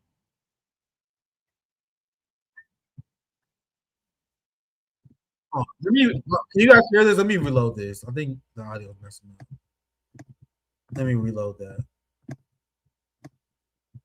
I think the audio was messing up. Let's play it again. 美国人没有去帮乌克兰打仗， Yeah. 北约也没有帮乌克兰打仗，他们只是不断的给乌克兰武器，让你打1年、2年、3年、4年，死的人是乌克兰，毁掉的是乌克兰。你看看整个乌克兰满面疮痍，几乎夷为平地，一整代的年轻人已经在战场上面消失了，还在打，打了以后有打赢俄罗斯吗？普丁有下台吗？俄罗斯有垮台吗？美国带着全世界向俄罗斯祭出最严厉、史上最恐怖的制裁，经济制裁。俄罗斯经济有垮吗？快4年了。那难道台湾要变成第2个乌克兰？台湾有比乌克兰土地更广大、人口更众多吗？中国大陆的经济实力比俄罗斯小吗？中国大陆的军事实力比俄罗斯弱吗？中国大陆的统治政权比普丁更加脆弱动摇吗？我问完这些问题你就知道了，台湾要成为 I really recommend you guys to listen to foreign media a lot more because, bro, Chinese media, Taiwan media, Russian media, bro, they be cooking the United States all the time, bro. Yeah, bro, she was cooking. Yeah, she was absolutely cooking. And this is rising sentiment in Taiwan right now. And the reason why I believe, and I've been saying for quite some time, that there's going to be reunification without even firing a shot. This is why NATO is preparing for contingency plans in order to force a war. And this is the podcast. I'm gonna link this eventually. I did a great show with John Yu. And if you're one of the people who upset at me for talking too much, this is the show for you, fam. Because this show, I was like, I'm gonna let this motherfucker cook. Actually, I think I'm supposed to be sharing. What the fuck is going on, man? Damn it. Let me sorry, my StreamYard is glitching. Can you guys hear that? I need to put this in the link too. So I did this show where I just learned a ton about Taiwan, and this is how I learned about different regions. I learned about the DPRK from listening to Koreans. John Yu actually has contacts in the North Korean government, and we're gonna do an episode on. We're gonna do a DPRK show. We're gonna do a Taiwan show here soon. I'm gonna bring him on RBN. This guy is so fucking smart. I learned so much from this guy, John Yu. I don't want to butcher his name. I'm pretty sure I already am. So if you guys want to see a show where I actually don't say that much, bro, I was literally like, bro, I want to listen to this motherfucker teach me about Taiwan. And he was extremely fucking smart. Right. The local landed aristocracy would be like the couple regimes of like the different, they have different like street crews and everything. So they had like quite a lot of power. And then the KMT comes. Well, this guy, his show is called Straight Talk with John Yu. So make sure you guys check it out. It was a 90-minute conversation about the history of Korea. So I learned a lot since then. Bro, I'll tell you, I'm always in the lab cooking. I'm always learning from different comrades. And now it's clear that China positioned themselves as a massive winner from the United States' blunders foreign policy. They're looking way better to do business with, not only by Taiwan, but even European countries are starting to realize this. Africa is lost to the West. They only got a few coon states like Nigeria and Kenya.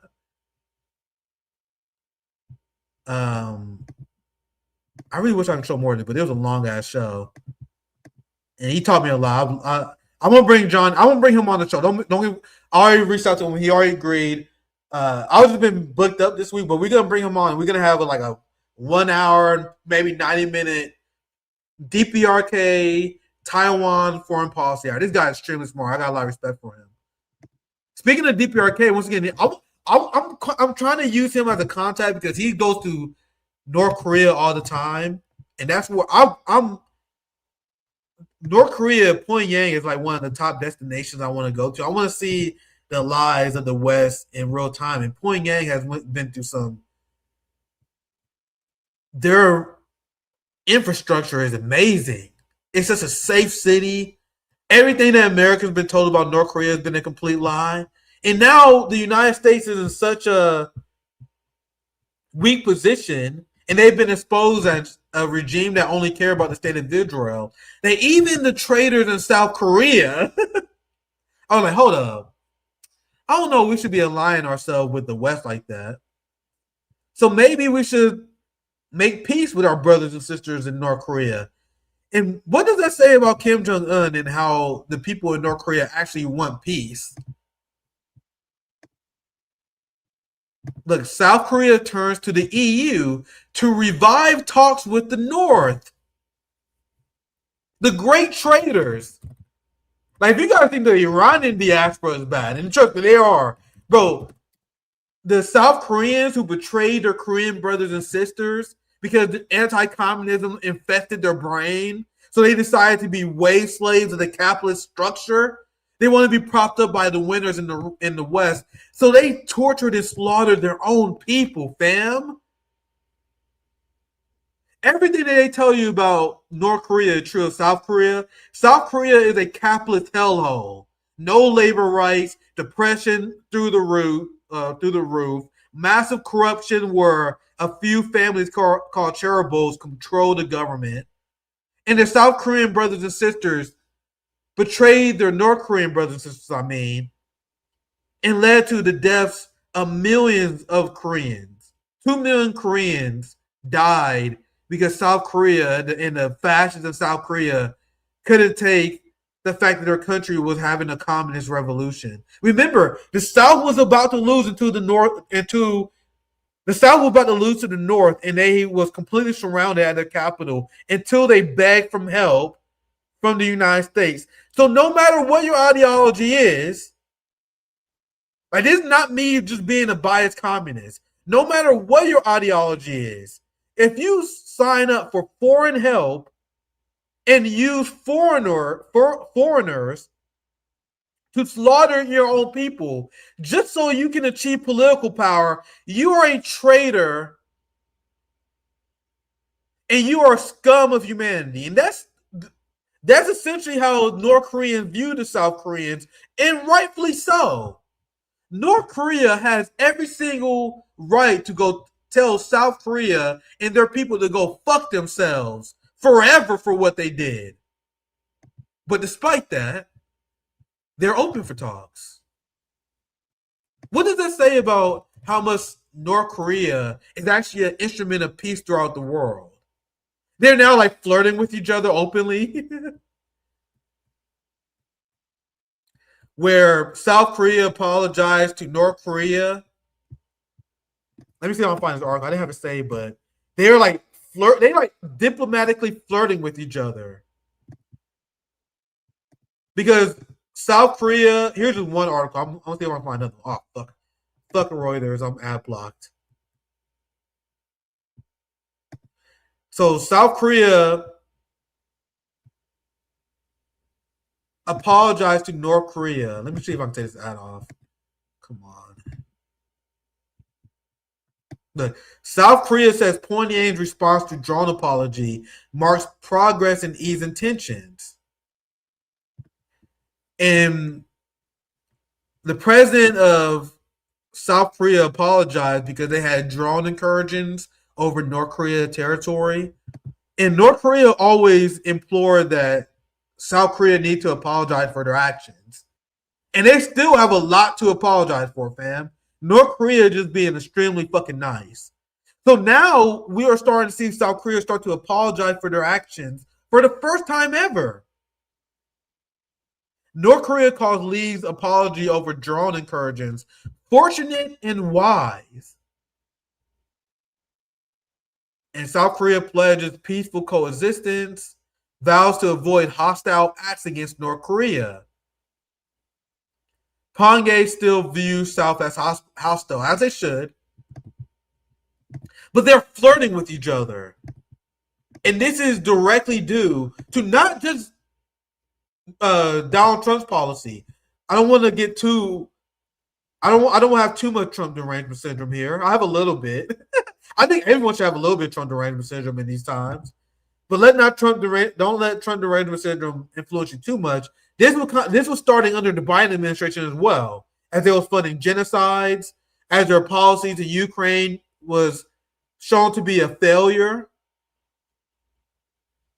So the tactical defeat by the United States by Iran and the tactical blunders that the Biden administration made, NATO defeating the United States, all these defeats are adding up and creating a global order where people are shifting away from the United States.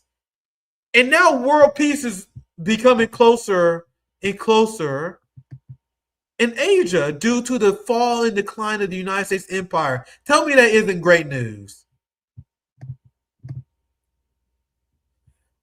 I would love to see our brothers and sisters in Korea reunify. Once again, the fall of the Soviet Union, as I mentioned before, was a giant win. But dividing the Korean people was such a sinister act by the neocons, which worked. They wanted to stop the rise of communism. They was already threatened by the Soviet Union and China. So they saw Korea. They're like, bro, we got to split and divide the Korean people. Because the Korean people united, building against the capitalist structure, that would be such a massive threat against us in Western dominance. Our need for white supremacist domination of the globe would be threatened by a unified Korea. And they knew that, so they made an evil but brilliant decision to divide Korea, use communism as a main driving point of that, create a fake and artificially propped up South Korea country whose economy consistently crashes. North Korea provides for the people, provide housing, healthcare, increasing quality of life, high-level infrastructure without any market crashes, and that's despite massive sanctions in the West trying to destabilize them. South Korea gets bailed out by the West every 5 to 8 years, and the working class of South Korea still continue to struggle. They still have no workers' rights. That's why people in South Korea flee to the North Korea all the time. That's why whenever North Korea people flee to South Korea, they immediately want to go back. They never tell you that in corporate media. One of the famous North Korea defectors, they blew his story like, don't you know this guy defected for North Korea? Finally! They finally had an example. And then that guy, they interviewed him a few years later. He was like, dude, I fucking hate it here. He like, bro, I want to go back to North Korea. You guys' labor laws suck. But he couldn't. He fucked up. Because in South Korea, you literally cannot, they will send your ass in prison. Well, I need to find that story, dude. It was a long time ago. North Korea defector regret. Man, maybe I should have found this video.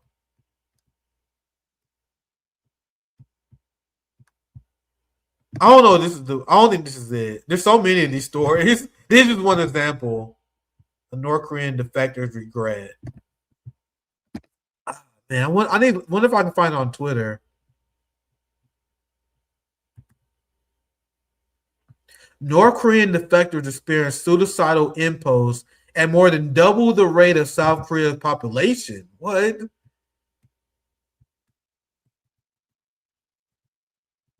Wealthy South. Get the fuck out of here.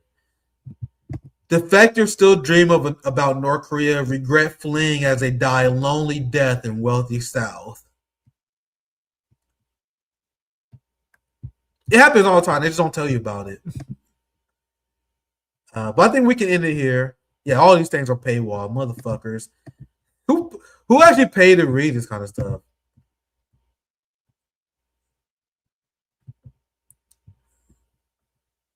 I think we can end the segment there. I didn't want this segment to be too long. Zoya's love. Let's begin to wrap up. We're almost at 2 hours, and we have Jimmy join us tomorrow. So I'm gonna say the Pope segment for tomorrow. I need to edit the title of this stream for a bit because I know I was all over the place. Zoya's love, Zoya's life. Might take over for a bit. Help close us out here. Let's go. This is where we left off. Street cat munchies. Social media created lots of people who themselves as moral avatars. CIA knew what they were doing with Facebook, Twitter, etc. Yeah, for sure. There's definitely these bubbles now, and people really feel like they have to attack everyone outside their bubble. We saw it during COVID. I saw friends of years turn on each other just because they had different positions on the vaccines. Casey McCoy. Hasan calls Jimmy fascist for advocating a journalist be released from prison. Okay. Oh, yeah. Hasan is terrible, and there are a million receipts and examples, which apparently we're going to have to keep bringing up because people forget. Yeah, Zoe, you notice it too. Every time I post that video with Hasan and Julian Assange, people are like, what? I feel like you guys are gaslighting me about him. Clearly you guys don't know anything about him. You guys are just simping over him for his looks. You know how many bad takes I catch him on all the time? Every time I post these videos of Hasan, people are like, wow, I didn't know he said that. Like, bro, he has top tier PR. His DSA shield that defend him is incredible because people don't even know how bad he is. Like, people don't. Anyway, I think I made my point, but like, people don't even know that how much of a wrecker he's been. Anyone who does not support him, he's so good at rebranding. All of them are. Majority Report, all of them. They'll be wrong on an issue for years, and when it becomes mainstream, like Palestine, they suddenly start changing their rhetoric, and everyone's like, oh, these people are based. No, they're not. They're always late. They're always wrong, and their solution to everything is that you vote for Democrats.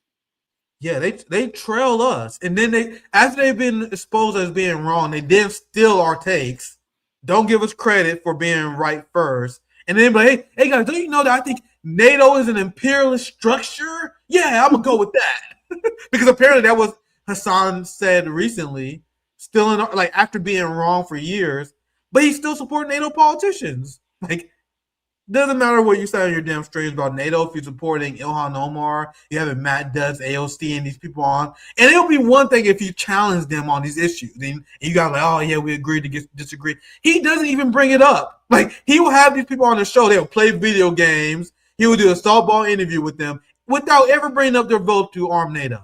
Come, like, leftists like this are not useful. In fact, they are harmful to our movement, and it's wild that people can't see it. I know people who watch RBN who like also follow Hasan, and it blows my mind, man. Remember, Hasan is like, he gets like 10 times, 50 times more views than I do. So it's not like we're punching down here. We're looking at the person who has the most influence, and we're like, bro, what the fuck is this? This is why the U.S. left is trash. But please continue, Zoya.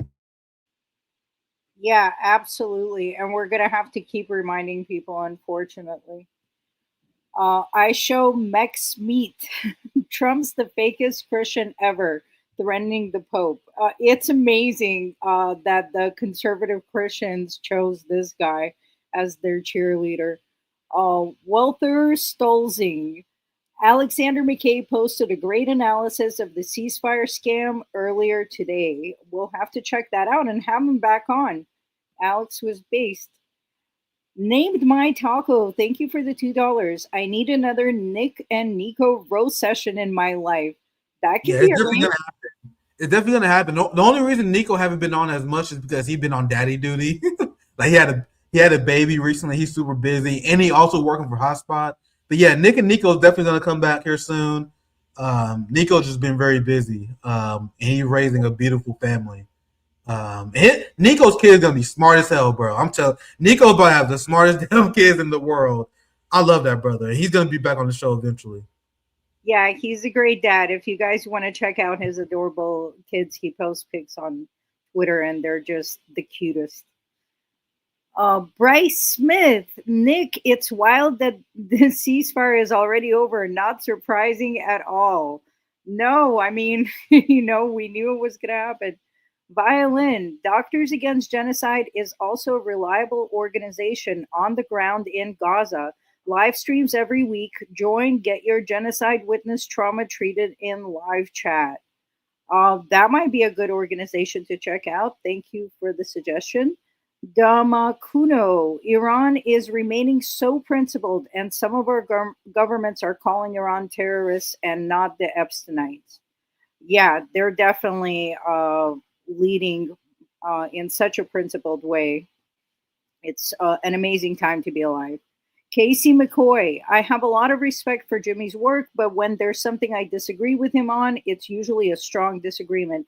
And that's perfectly fine. It's not like we have to defend every take that Jimmy has. We've had strong disagreements with him, and that's normal. We're just human beings.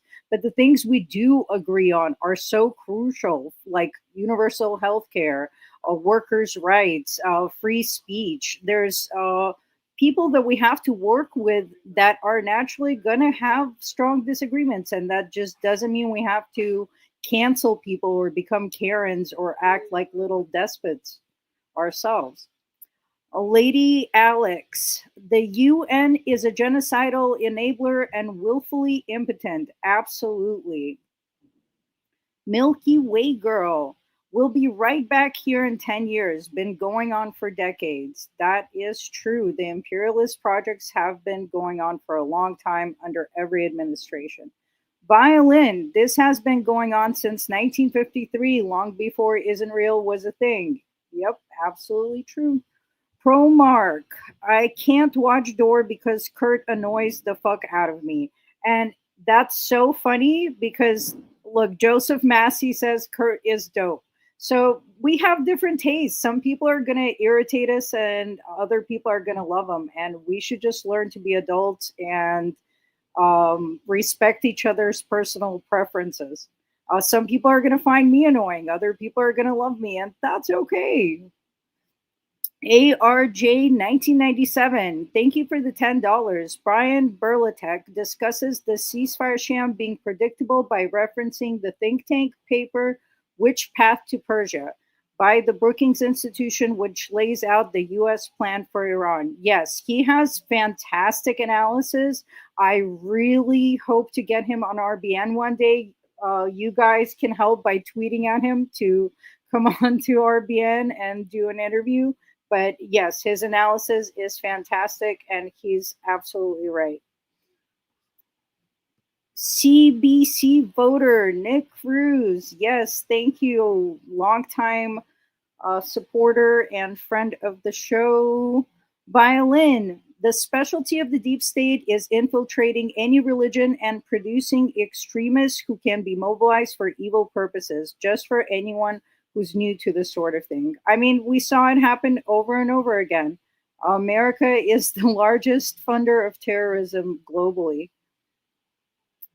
Boy, thank you for the $5. What's good, Nick? You're one of the few dudes who looks younger as he grows older. Wow, thank you. What a great comment. I think it's true. Nick is just getting younger. He's feeling the power of Marxism, and it's giving him a youthful glow. Please hype me up, guys. I need it. I need these comments. I appreciate it. Like people say I look the same as I do in high school, but with a beard. I used to be very baby faced. I used to have like a little chin on. Like people look at me like now, like, man, you look exactly the same. You just got a beard now. That's the only difference. I think like our generation in general is aging like almost slower than previous generations. There are a lot of people noticing that. Like there's these like people in their 40s who look like goddamn babies. I'm like, bro, like this, it's like a new age. Like if you look at people like yearbooks in the 80s, they're like these high school kids that look like they're in the 40s. It's a new trend that's going on. But yeah, I thank you for the comment. I appreciate it. People are going to start asking you for your skincare routine. Sophia, DSA is worthless. They're worse than worthless. They're actually an obstruction to progress because the youth is very galvanized, and DSA obstructs them from joining any sort of action, any sort of organization or movement outside of what the DNC approves. And they convince them that it's pragmatic to just vote for Democrats over and over again, get betrayed over and over again. And for decades, the pattern just keeps happening. Yeah, DSA is a 40-year-old plus organization. It may be 50. Like, it's always weird when DSA people act smug. Like, you guys probably say it too when they're like, wait, what have you guys done? Bro, you guys have been an organization for 50 years. They raised tens of millions of dollars throughout their time as an organization. And at no point do they ever reflect like, hey, man, how is it that we've been doing this for so long, raised so much money, and we have no victories to show for? No victories of the working class. A lot of these people are professional managerial class scum, and they view victories as just winning elections. You guys notice that? They're like, hey, look, we won an election. That's not a victory. What have you actually achieved for the working class? What policies have you passed? Like Shama Sawant has a real tangible victories, increased minimum wage, increased labor protections. She got real victories that she won for the working class. And that's with a fraction of the resources and a fraction of the time that DSA has been a thing. RBN has only been an organization for about 45 years. We're still young. DSA has been an organization for decades. And they talk like they did something. You guys should be embarrassed. Like, I'm telling you guys, after RBN is a multi-decade organization, we still haven't accomplished shit. I'm sitting in the back seat. I'm gonna humble myself and I'm gonna prop up the new talent. Like, if I'm 60 years old and I'm still rambling about the same shit, I'm just gonna prop up the new generation, okay? Like, you can't be a failure as much as you guys have been in DSA and not make a single adjustment. They're doing the same strategy despite failing over it. They've been trying to shit the Democratic Party left since the Clinton era, since the Reagan era. No accomplishments. You know what they got after 40 years of organizing within Democratic Party, Zoya? A genocide. That's their grand accomplishment. So yeah, we're extremely anti-DSA. They're here to waste the time, energy, and labor power of the left, and we have to view them as adversarial. We gotta view any left or socialist organization propping up a genocidal capitalist party as adversarial, not our closest allies, but adversarial. Go ahead, Zoya. I mean, Nick, you just have to grow up and learn to be patient. We just need a few more decades of voting for Democrats. Oh my God. Don Hooligan, USA should not be allowed to enrich uranium since they have targeted 2 civilian populations with nukes. Yes, but unfortunately, all of the international institutions are owned by the West, so we need a revolution to enforce these kind of things. President Jafar, the Marines got that ass whooped. Yeah, I mean, the Marines suck. They're just good in Hollywood movies. That's where the U.S. military shines, in Hollywood. James Starks, practicing dialectical materialist analysis on the real world. That's the only way to actually accurately predict what's going to happen. Average Canadian, thank you for the $5. Oh, Nick read this one already. Thank you. Billy Joy, NATO left doing their duty and morally berating the latest victims of the Imperial Project. Yeah, they're really professional Karens. It's incredible. They have zero self-awareness. Smoky Sally, no money for medical care or education in America. Yeah, we don't do that. We don't take care of our population. That's communist. Political homemaker, I really think they are making their statements by the market to manipulate that as much as possible and make off with their bag. Absolutely, of course they are. The stock market, it was invented by them to manipulate wealth, and of course they're using it to manipulate us. The goal is not successful war; it's never ending profitable war. Said by Julian Assange. Yeah, Hassan's enemy. Yeah. Violin, everything is an excuse to increase fascist budgets. Even defund the police was used to increase police budgets, and without even a trace of irony. Yeah, that's what they keep doing. They will pass bills called workers' rights that take away workers' rights. Don't you guys know that Zoran Mamdani increased NYPD police budgets, but he did it progressively? Oh, thank God. I was worried it was going to be fascistically. That's what we voted for. We want fascist policies that are progressively implemented. And from Ohio, Trump equals Orange W. Bush. Yeah, and you know they're all the same president. They're all imperialist scum, and the founding fathers were rapist slave owners. The Wombat, Cornball, laughing my ass off. Yeah, he's Cornball West now. I hope CNN starts calling him by that official title. Nick took his doctorate degree. So Smokey Sally, Cornell West, and Marianne Williamson were crushed by RBN Live. Yes, they were. That's the RBN lore old time viewers know. I took Ro Khanna's master's degree too. It doesn't he? No, he got like a law degree. I don't know exactly, but I think I took his fucking degree too. Like that's why they don't even bother with me no more, guys. They tried. They tried to like. There's a reason why like Emma Vigeland and Sam Cedar and like these people are allowed on corporate media because these are like the dumb leftists that they shout down and they hear to make the left look dumb. They tried that with me. Remember, Zoe, when I first hit the scene, they were like, "Oh, look at this nigga, man. He don't know what he's talking about." Like, remember when Destiny invited me on to invite about communism, and I wiped the floor with them, and they were like, "All right, guys." Robbie from the Hill, he tested me. They were like, "Hey, Marianne Williamson, go on to RBN and trying to win them over." like all these people remember, all these people asked to come on. It's crazy, isn't it? Marianne Williamson, she has to come on. Dr. Cornel West, he has to come on. Ro Khanna, he has to come on. Because I told you guys, I don't like interviewing politicians. I don't fucking like it. Every politician I ever interview on RBN are people who ask to come on. And they like, man, let me come on RBN and let me show people how Nick is wrong. And then it never goes well for them. And that's why they don't bother. I can't wait for the next time someone try to make a mistake and invite me on, challenge me on my politics. People have been begging Piers Morgan to do it, but he don't want that fucking heat. Like Piers Morgan don't want that heat. I've been begging people to do it. Jake Shields is the only person on the right who had the balls to talk to me over the last 2-3 years, and he wasn't even adversarial about it. They all know who I am. Like all these right wingers, the people follow me. They be retweeting. They just don't want to. They don't want that fucking heat. They just don't. And I kind of miss it. I like getting debated, but it's hard to find them now. Yeah, and time always proves RBN takes correct. So if you want to know what's going to happen without waiting for years, just watch RBN. Kylie Jones, the Jimmy Dore plantation. Yeah, that was dirty. That's what Cornel West said. Billy Joe, Cornell humiliated by Harvard. They had him as a token for decades. He asked for a job and they fucked him up. I didn't even know that.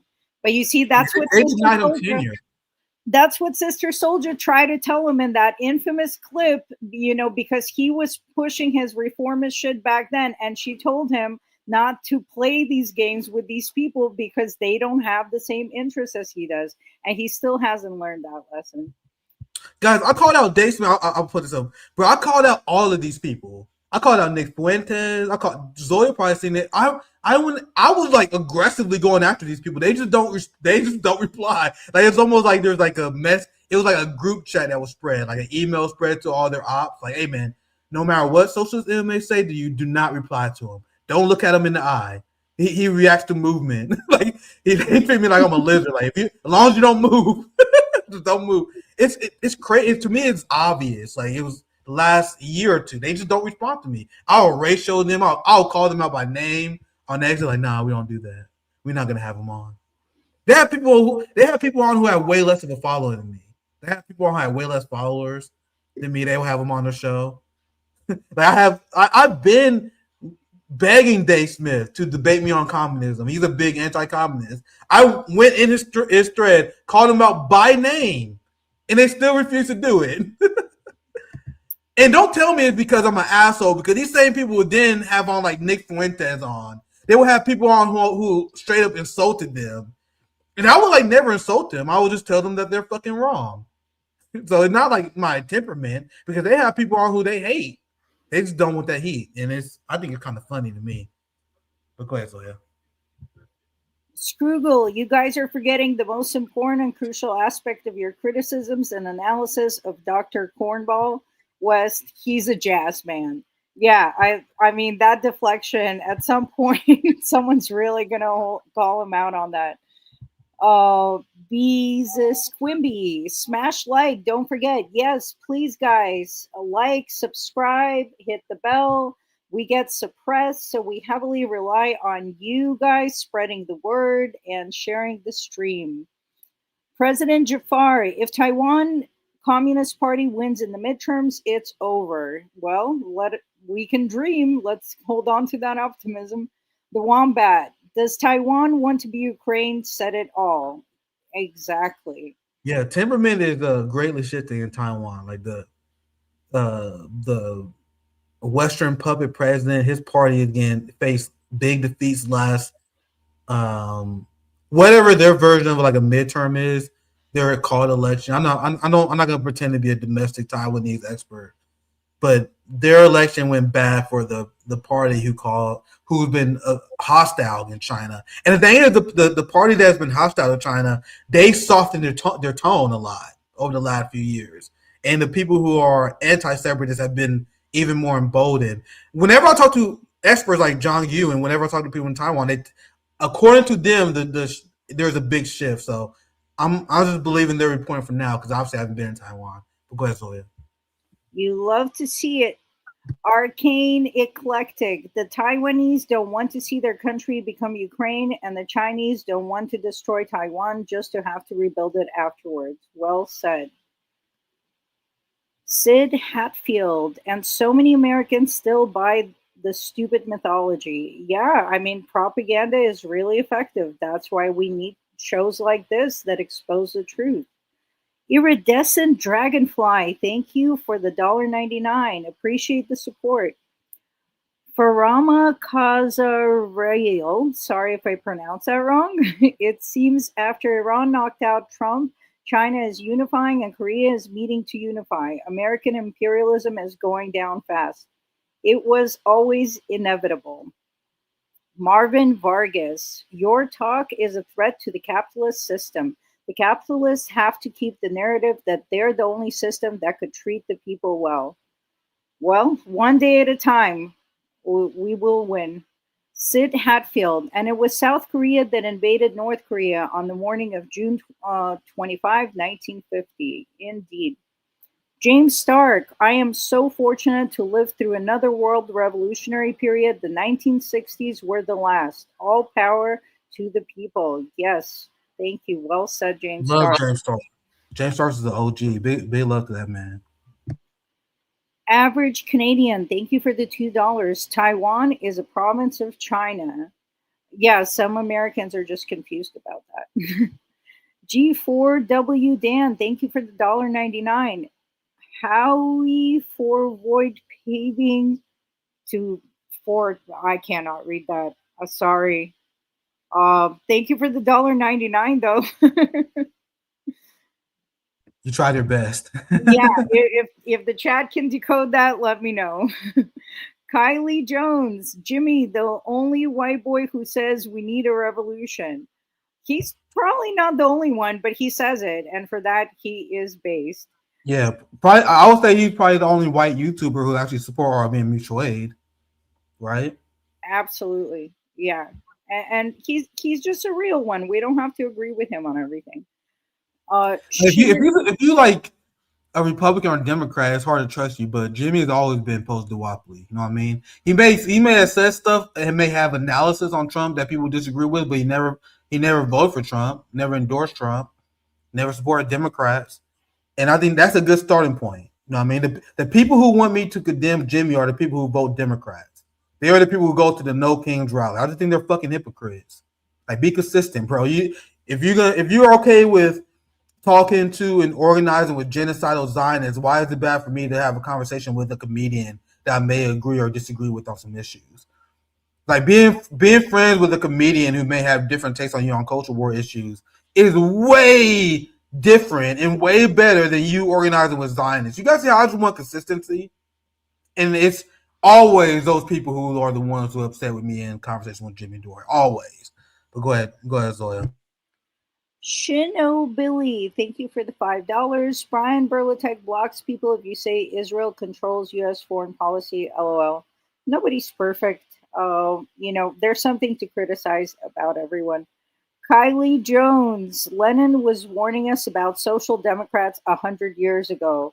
Yes, we need to bring back Lenin's speeches and have them translated into English so people understand this was all predicted and tankies are always right. That's it for our chat. I just want to remind people that the link to RBN merch is in the description below. 100% of the proceeds go to the designer, Aaron, and split with Aaron, and the rest goes to Gaza Mutual Aid Funds. And we're going to be spotlighting different causes every month for Gaza. Also, please make sure to subscribe on all platforms: Kick, Twitch, Rumble, Twitter, and of course, YouTube. Share, subscribe, hit the bell, and remember that everything you guys do matters. Don't ever let the establishment convince you that you are powerless. We make everything. We run this whole system, and we can shut it down. Start organizing in your neighborhoods. Do what you can today, and we'll have a better future tomorrow. Very well said, Zoe. This is our second show. We have 4 live streams in a row this week. So you gotta support the labor. I'm putting in a lot of work. That's on top of Hotspot. That's on top of doing other shows. Because not only did we have back and back today and yesterday, we have Jimmy Dore joining tomorrow, and we have our brothers at Midwestern Marks and ACP join us on Friday. So we have a very, very busy week. Hope you guys enjoyed the show. Please like and subscribe if you do. Take care. Have a good one.